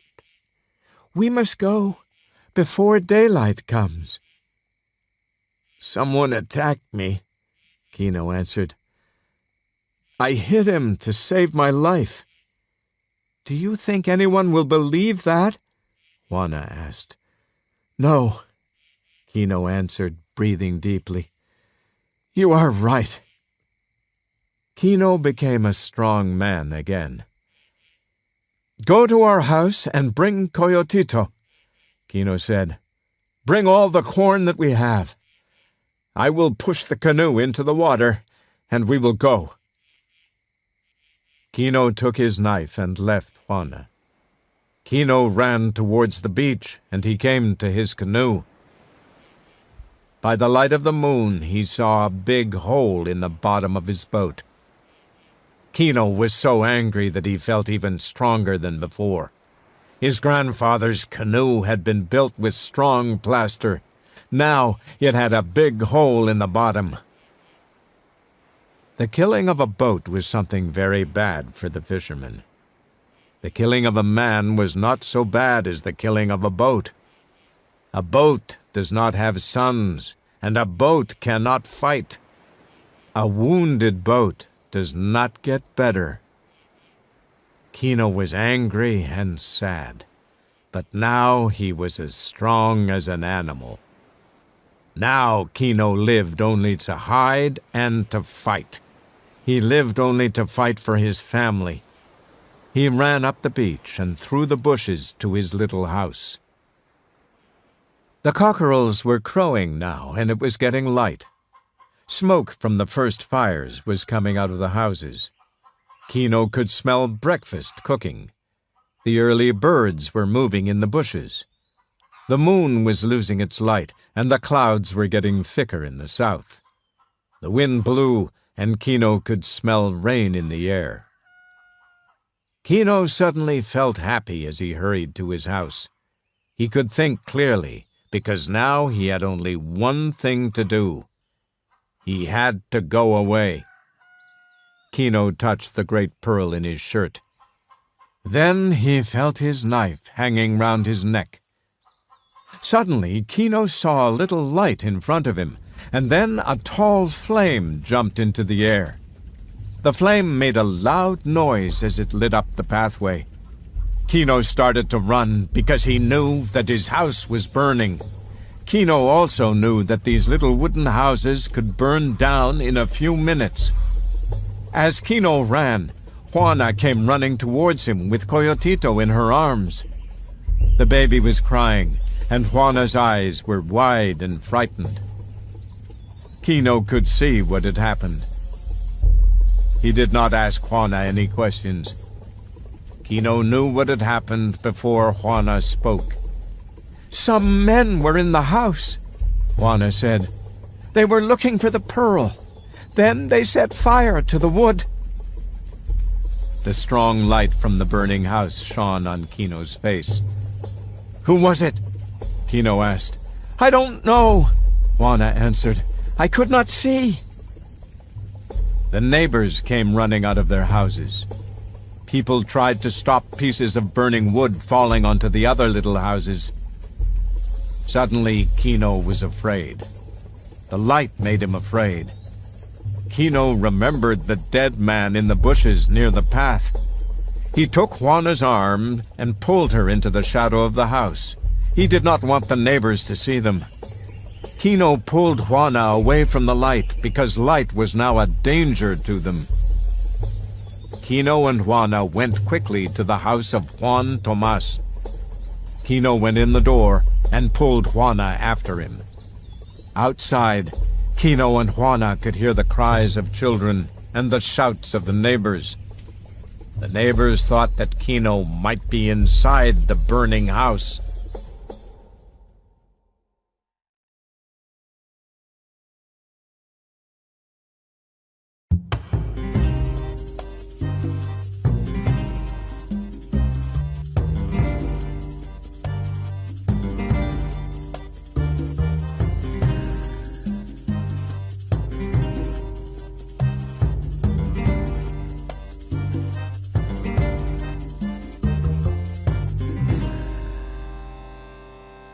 Chapter 9.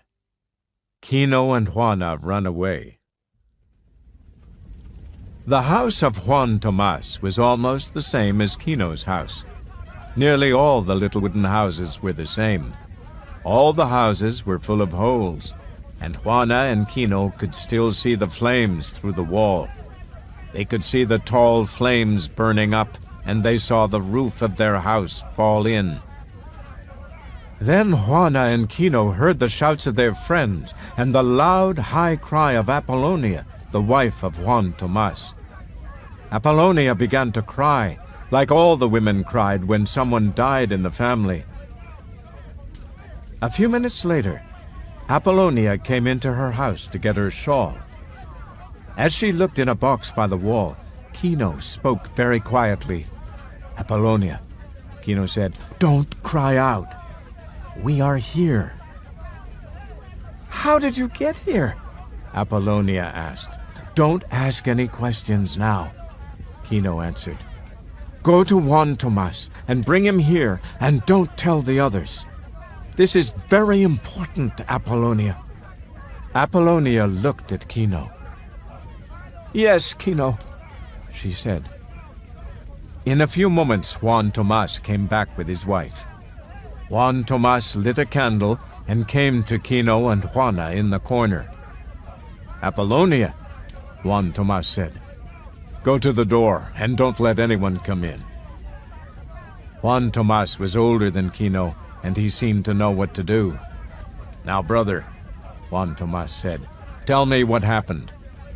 "Someone attacked me in the dark," Kino said, "and in the fight I killed a man." "Who?" Juan Tomas asked quickly. "I don't know," Kino answered. "It was dark, very dark." "The man wanted the pearl," Juan Tomas said. "That pearl is bad, Kino. You should have sold the pearl." "Perhaps you can still sell it." "Brother," Kino said, "something very bad has happened. Something has happened that is worse than death. Someone has made a hole in my canoe and burnt my house. A dead man is in the bushes. Men are watching and waiting to kill me. You must hide us, brother." Kino looked at his brother closely, and he saw that Juan Tomas was afraid of the danger. "We don't need to hide here for a long time," Kino said. "I will hide you," Juan Tomas answered. "I do not want to bring danger to you," Kino said. "I will go tonight, and then you will be safe." "I will help you," said Juan Tomas, and he called to Apollonia. "Apollonia, close the door," he said. "Don't tell anyone that Kino and Juana are here." Kino and Juana sat silently all day in the darkness of the house. They could hear the neighbors speaking. Through the walls of the house, Kino and Juana could see the neighbors. Kino and Juana heard their neighbors talking about their broken boat. Juan Tomas went out to talk to the neighbors. He did not tell the neighbors what had happened to Kino, Juana, and the baby. "I think that they have gone south along the coast," Juan Tomas said to one man. To another man he said, "Kino would never leave the sea. Perhaps he found another boat." And then Juan Tomas said, "Apollonia is ill with sadness." That day the wind blew strongly over the sea and the bushes along the coast. The wind blew strongly through the little wooden houses, and no boat was safe in the water. "Kino will have drowned if he went to sea," the neighbors said. Every time Juan Tomas went to see his neighbors, he came back with something for Kino and Juana. Juan Tomas brought a little bag of red beans and some rice. He brought a cup of dried peppers and some salt, and he brought a long, heavy knife. Kino's eyes shone when he saw the knife. Kino touched the knife, and it felt very sharp. The wind blew strongly over the sea and made the water white. The trees moved about like frightened animals. Sand blew up from the land and made a cloud over the sea. The wind blew away the clouds and made the sky clear and clean. In the evening, Juan Tomas talked to his brother. "Where will you go?" Juan Tomas asked Kino. "To the north," Kino answered. "I have heard that there are cities in the north." "Don't go near the beach," said Juan Tomas. "People are searching along the beach. The men in the town are looking for you." "Have you still got the pearl?" "Yes, I have," Kino answered. "And I will keep it." And Kino's eyes were hard and cruel. Coyotito cried a little, and Juana sang quietly to make him silent. "The wind is good," said Juan Tomas. "The wind will blow away your tracks." Kino and Juana left quietly in the dark before the moon came up. The family stood in the house of Juan Tomas. Juana carried Coyotito on her back. She carried Coyotito in her shawl, and the baby slept with one cheek against Juana's shoulder. One end of the shawl covered Juana's nose and kept away the cold night air. Juan Tomas kissed Kino on both cheeks. "Go with God," Juan Tomas said. "Why don't you throw away the pearl?" "The pearl has become my life," Kino answered. "If I throw away the pearl, I shall lose my life." "Go also with God, Juan Tomas." The strong wind blew sticks and sand and little stones through the air. Kino and Juana covered their faces as they walked along. The wind had cleared the dark sky and the stars shone brightly. Kino and Juana walked carefully. They did not go into the town because they did not want anyone to see them. Kino and Juana went past the town and turned north. They followed the sandy road that led through the forest to the next town. Kino could feel the sand blowing against his legs. He was happy because he knew that the sand would blow away the tracks. He could see the narrow road through the forest by the light of the stars. Kino could hear the sound of Juana's feet. Kino went quickly, and Juana was almost running behind. Kino's people had always been afraid of the night, and Kino was afraid too. Kino was like a hunted animal now. He moved quickly and carefully. The wind made a frightening noise through the trees and bushes as Kino and Juana walked on through the darkness. At last, the moon came up on their right. When the moon came up, the wind stopped, and the air was still again. Kino and Juana could see the little road in front of them. The sandy road was deeply cut with wheel tracks. Now that the wind had stopped, Kino and Juana would also leave tracks. Kino and Juana walked all night without stopping. In the early morning, Kino looked for a place to hide during the day. He found a place near the road. An animal had made a place in the bushes. No one could see the place from the road. Juana sat down and fed the baby, and Kino went back to the road. Kino broke off a piece of tree and carefully swept away the tracks. It was getting light now. Kino heard a cart coming along the road. Kino bent down near the road and watched a heavy two-wheel cart go by. When the cart had gone, Kino went back to the road and looked at the cart tracks. Kino saw that his tracks had gone. He swept the ground again and then went back to Juana. Juana gave Kino some corn cakes that Apollonia had made. Juana then slept a little, while Kino sat and looked at the ground. The hot sun came up in the sky. Kino and Juana were not near the sea now, and the air was very dry and hot. Kino could smell the trees in the hot air. Juana woke up when the sun was high in the sky. Then Kino pointed at the trees. "Be careful of that tree there," Kino said to Juana. "Do not touch the tree. If you touch it and then touch your eyes, you will become blind."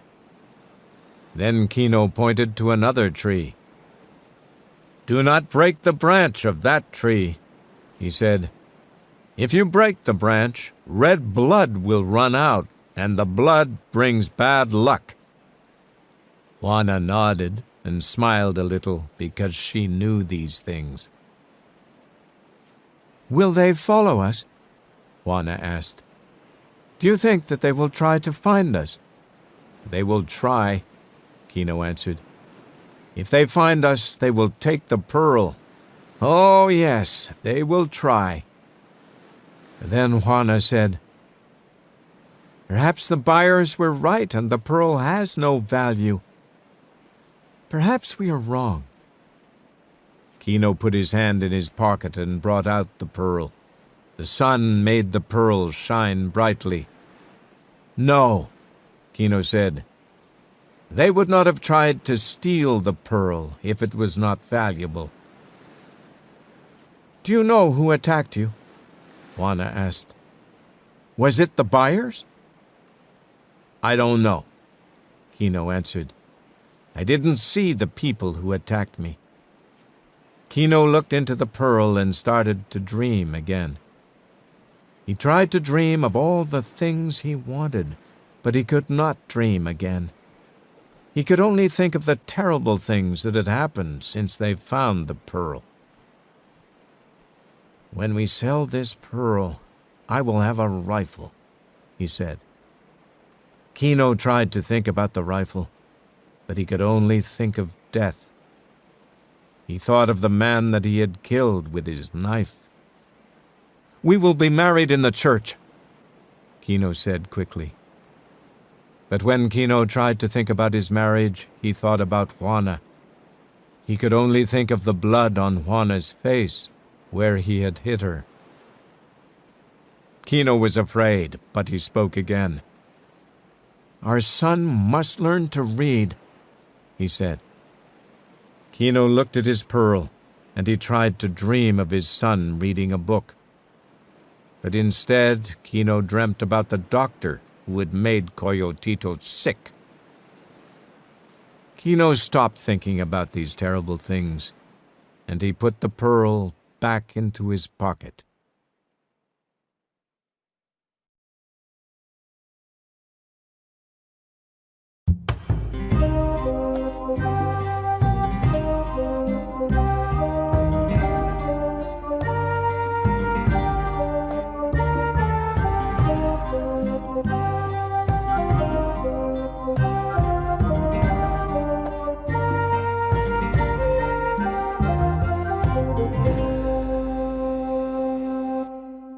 Chapter 10.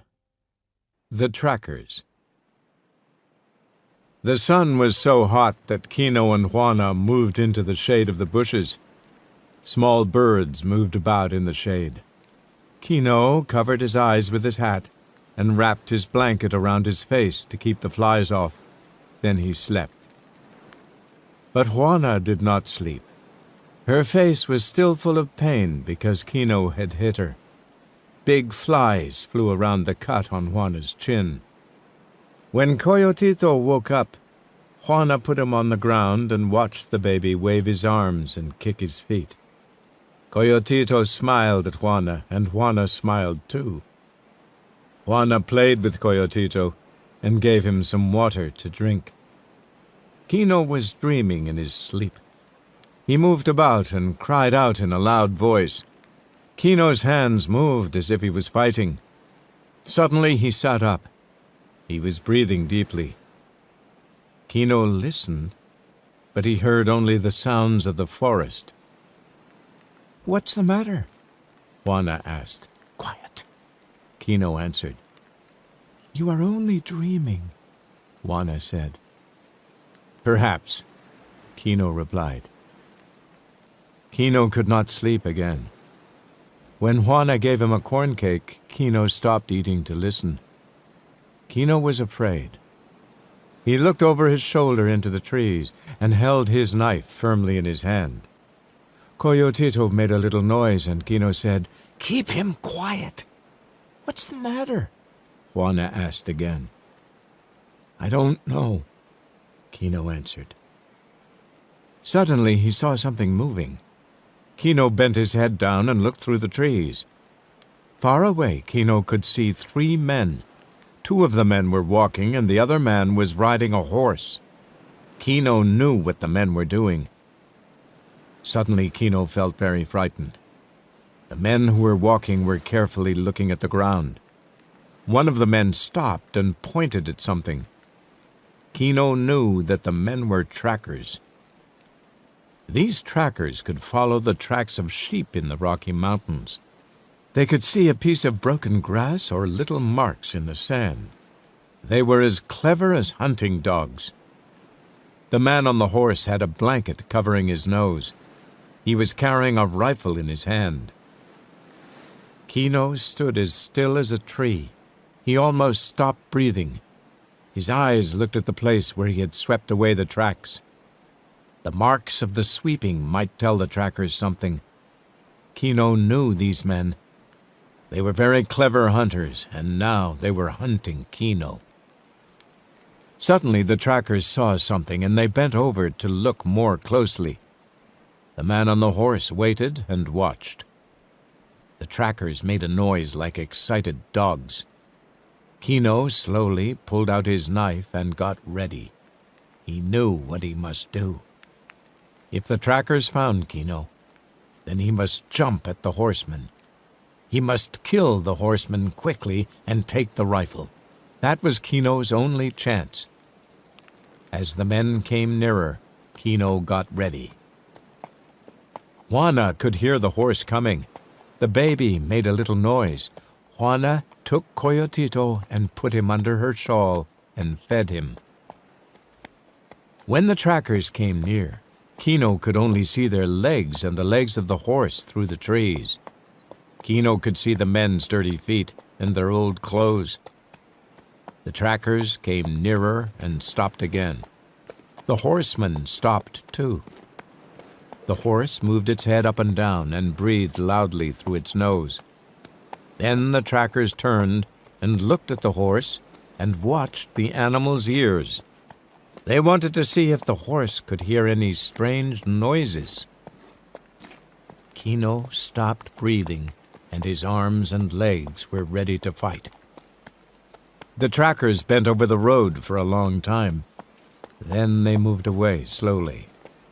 They looked at the ground all the time, and the horsemen followed behind. The trackers ran a little, stopped to look at the ground, and then ran again. Kino knew that they would come back. They would look and stop and then look again until they had found Kino's tracks. Kino went back into the forest. He did not cover his tracks. He could not cover his tracks because he had broken too many bushes and had moved too many stones. Kino was so frightened now that he wanted to run away. He knew that the hunters would find his tracks. He must take Juana and Coyotito and run away as fast as possible. Kino went back to Juana silently and quickly. As he came near, Juana looked up. "Trackers!" Kino said. "Come on." Then Kino suddenly felt that all hope had gone. "Perhaps I should let the trackers find me," he said. Juana jumped up and put her hand on Kino's arm. "You have the pearl," she said.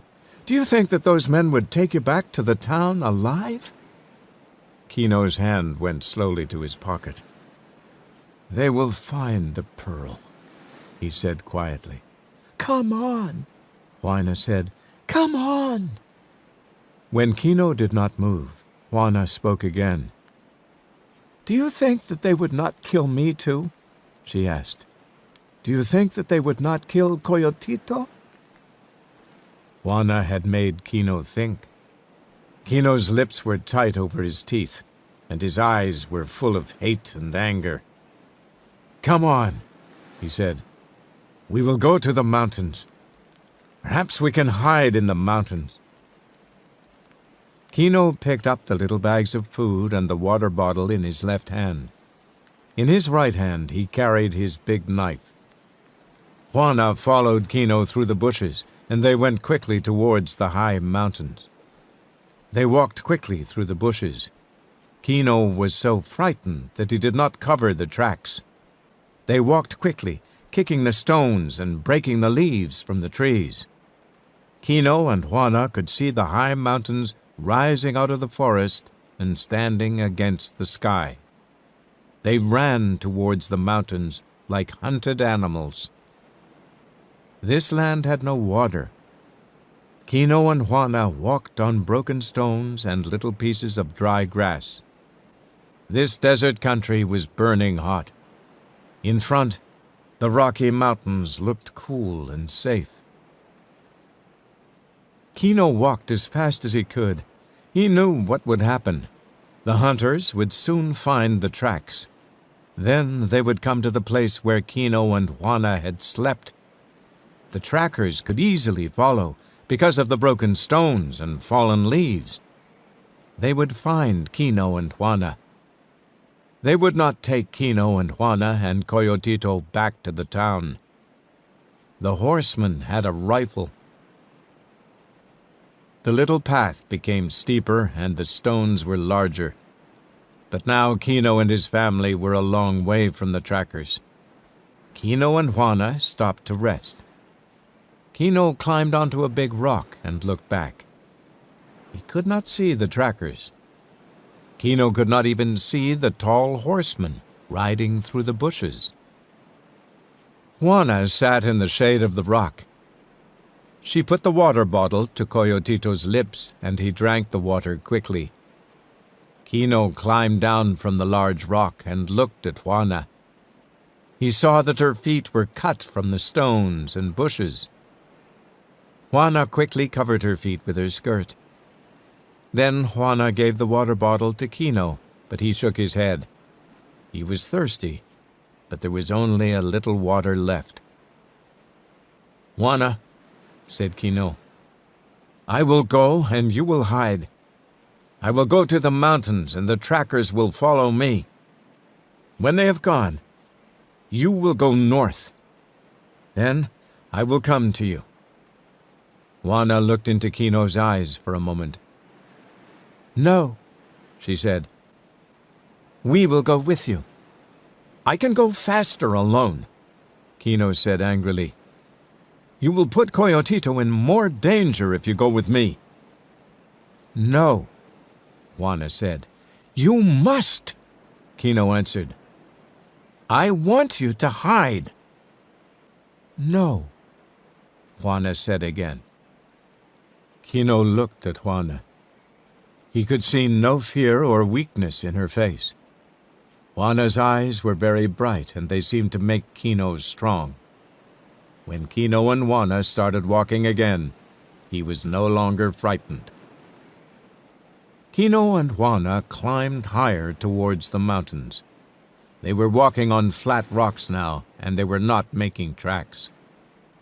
Kino knew that when the hunters lost his tracks, they must search until they found the tracks again. So Kino did not go straight to the mountains. He wanted to make it more difficult for the trackers to find them. Sometimes he left the rocks and made tracks in other places. Then he went back to the rocks and climbed up the mountain to Juana. The path went up, and Kino and Juana breathed heavily as they walked. The sun was going slowly down as Kino and Juana walked into a valley. The valley was dark and full of shadows. Kino could see some little bushes in the valley. The water bottle was empty now, and Kino thought that he might find water near the bushes. But the valley was dangerous, because the trackers would also want water. Kino was right. There was a pool near the bushes. A stream ran down from the cold snow at the top of the mountain and made a large pool. Bushes and tall grass grew beside the pool. There was a small sandy beach, which was full of the tracks of animals that had come to drink water. The sun had gone over the mountain when Kino and Juana came at last to the water. From the pool, they could look across to the sea far away. Kino and Juana were both very tired. Juana fell to her knees and washed Coyotito's face. Then she filled the bottle and gave the baby a drink. Kino was very thirsty and drank for a long time from the pool. Then he lay beside the water and watched Juana feeding the baby. When Kino had rested, he stood up. From the pool, Kino looked down the side of the mountain. Kino suddenly saw something, and he stood very still. He could see the trackers far down the bottom of the mountain. They were far away and looked very small. Juana had turned to look at Kino, and she saw him standing still. "How far?" she asked quietly. "They will be here by evening," Kino answered. Kino looked up the valley where the water was coming down. "We must climb higher," he said, looking up at the rocky hill above the pool.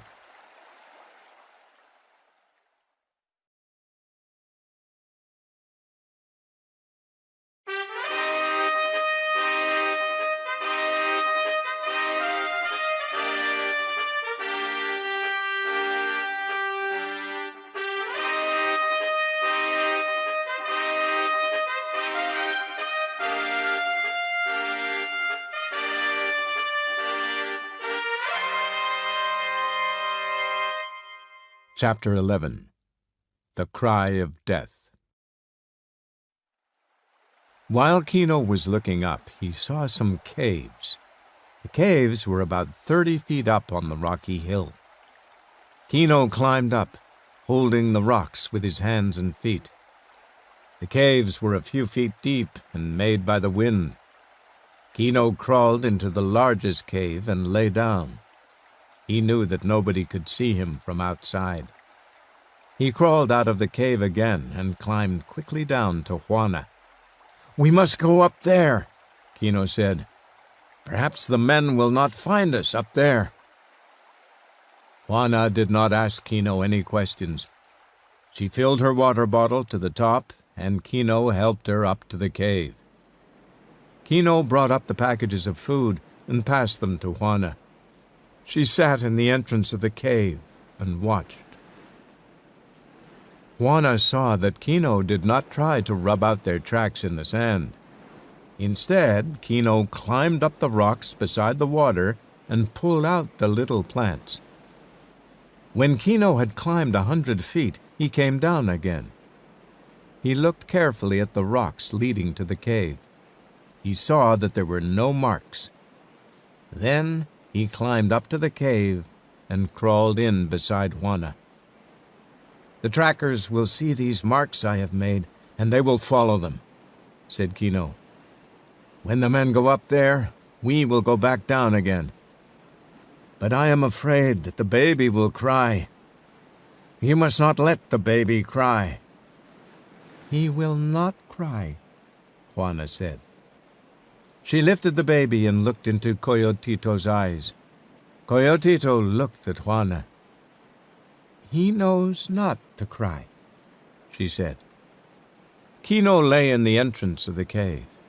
He watched the shadow of the mountain move across the land until the shadow reached the sea. Then all of the land was in the shadow. Kino and Juana waited a long time. The trackers did not come to the little pool until the evening. The three men were on foot because the horse could not climb the side of the hill. From the cave, the men looked like little people. Two of the trackers moved about on the small beach near the pool. They saw Kino's tracks going up the mountain. The man with the rifle sat down and rested. The other two men sat down too. Kino could see the light of their cigarettes. Kino could see the men eating, and he could hear their voices. Night came to the valley. The animals that drank from the pool came near. The animals smelt the men and went away again into the darkness. Kino heard a sound behind him. Juana was whispering, "Coyotito." She was telling the baby to be quiet. Kino saw Juana cover Coyotito's head with her shawl. Down on the beach, one of the men lit a match. Kino saw that the other two men were sleeping. They looked like sleeping dogs. The third man watched. Kino could see the man's rifle by the light of the match. The match went out, but Kino still knew where the men were. In his mind, Kino could see the two men sleeping and the third man with his rifle between his knees. Kino moved quietly back into the cave. Juana's eyes were like two bright stars. Kino crawled close to Juana and put his lips near her face. "There is a way to fight them," he said. "But they will kill you," Juana answered. "If I can get to the man with the rifle, I shall be all right," Kino replied. "The other two men are sleeping." Juana's hand came out from under her shawl and held Kino's arm. "The men will see your white clothes in the starlight," Juana said. "No, they won't see me in the starlight," Kino answered. "But I must go before the moon rises." Kino tried to think of something kind to say. "If the men kill me," he said, "stay here quietly. When they have gone away, go back home." Juana's voice shook as she said, "Go with God." Kino looked closely at Juana, and he could see her large eyes. Kino put out his hand and found Coyotito. For a moment, Kino put his hand on the baby's head. Then Kino raised his hand and touched Juana's face. Juana held her breath as Kino crawled out of the cave. Kino stood in the entrance of the cave for a moment, and Juana could see him against the sky. He was taking off his white clothes. The men would not see Kino's brown skin in the darkness. Kino hung his big knife around his neck so that his hands were free. Juana could see Kino in the cave entrance. He did not come back to her. Kino was bending forward and looking. Then, suddenly, he disappeared. Juana crawled to the entrance of the cave and looked out. She was like a bird looking out of its hole in the mountain. Coyotito was asleep under the blanket on Juana's back. His head was resting against Juana's neck and shoulder. Juana was quietly whispering her prayers. When Juana looked out of the cave, the night seemed less dark. The sky was getting light in the east. Juana looked down, and she could see the burning cigarette of the man with the gun. Kino went slowly down the rocks. He hung his knife down his back so that the knife would not hit against the stone. Kino climbed down the mountain with his fingers and toes, and he pressed himself against the rocks so that he would not fall. Any sound, like a little stone rolling down the rocks, would wake the men below. Any unusual sound would make the man with the rifle look up. But the night was not so silent. The noise of insects filled the valley. Kino went slowly and silently down the mountain. One foot moved a few inches, and then his toes held on to the stone. The other foot moved, and then one hand went a little downwards.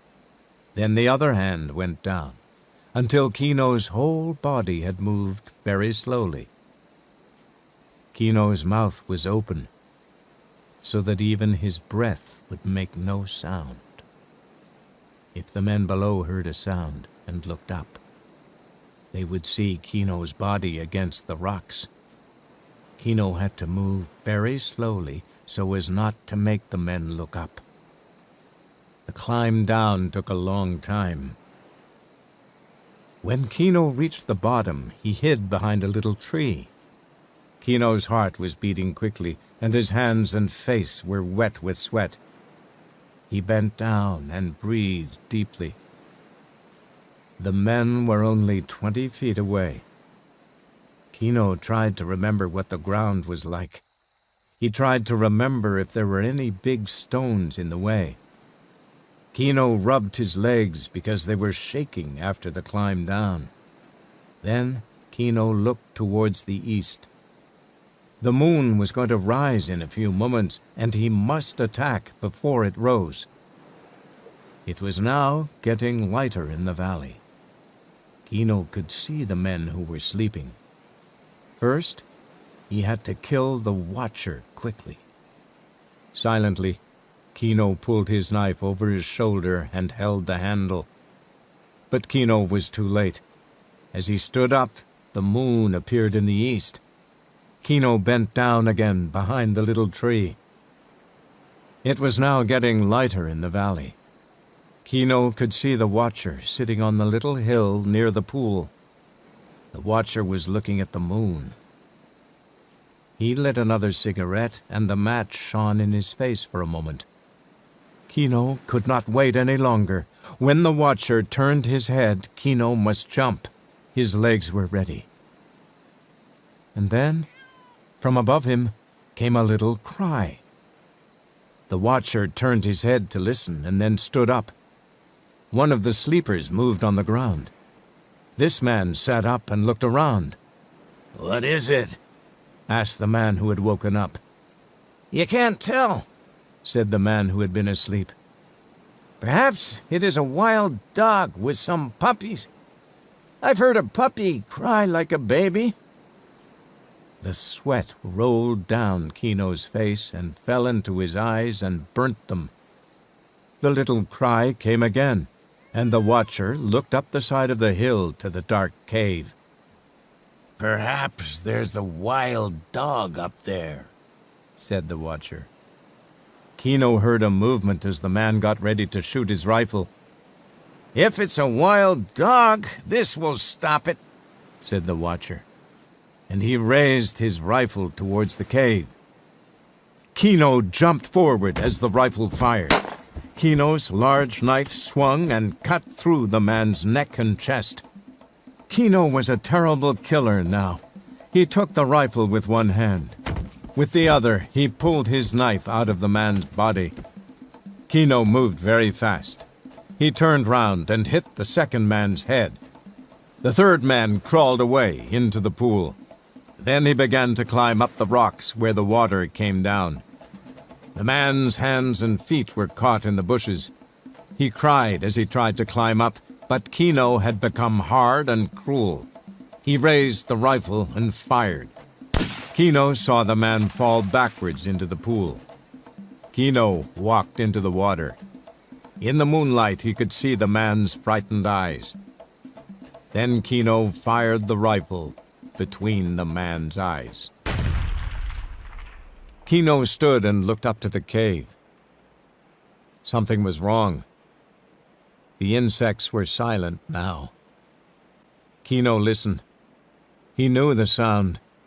He knew the long, rising cry from the little cave in the side of the mountain. He knew it was Juana's voice. The sound was the cry of death.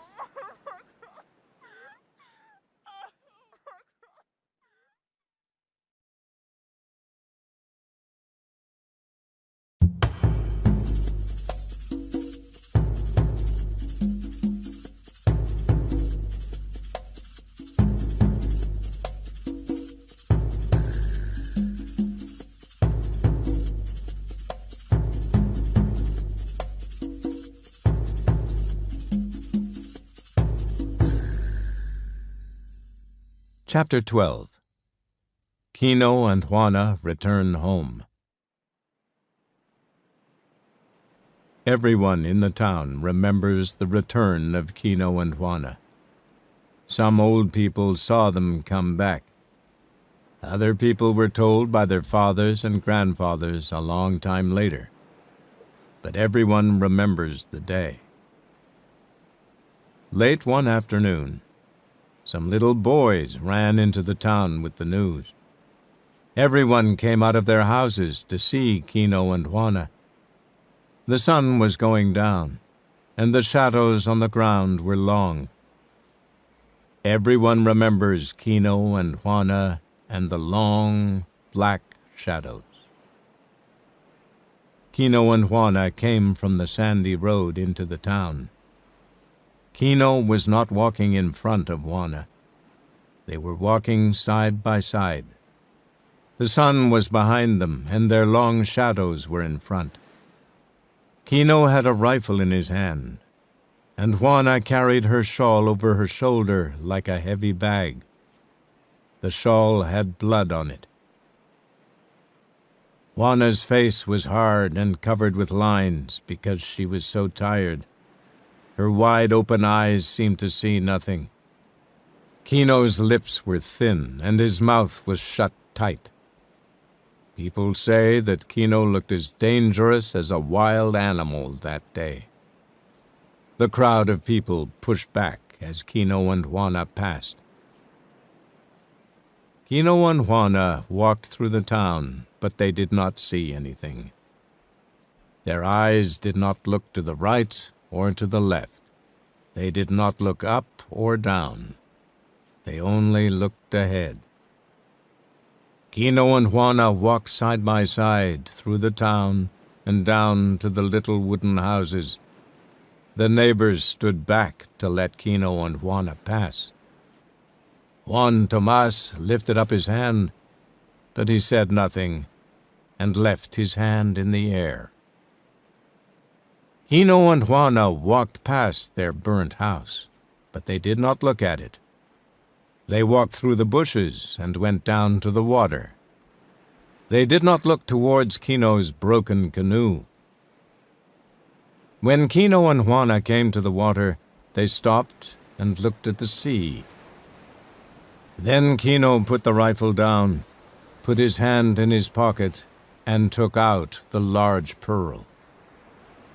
Kino looked and remembered all the terrible things that had happened. In the pearl, Kino saw cruel faces and flames burning up. He saw the frightened eyes of the man in the pool. Kino saw Coyotito lying in the cave with blood on his head. And the pearl looked bad and ugly. Kino's hand shook a little as he turned slowly to Juana. He held the pearl out to her. Juana was still holding Coyotito's dead body over her shoulder. She looked at the pearl in Kino's hand for a moment. Then she looked into Kino's eyes and said quietly, "No, you must do it." Kino lifted up his arm and threw the pearl as far as he could. Kino and Juana watched the pearl shining in the evening sun. They saw the pearl drop into the sea. They stood side by side for a long time, watching the movement on the water. The surface of the sea was like a green mirror. The pearl went down into the beautiful green water and dropped towards the bottom of the sea. The pearl went down through the seaweed and fell among the plants in the sand. The pearl lay on the floor of the sea, and the pearl was gone.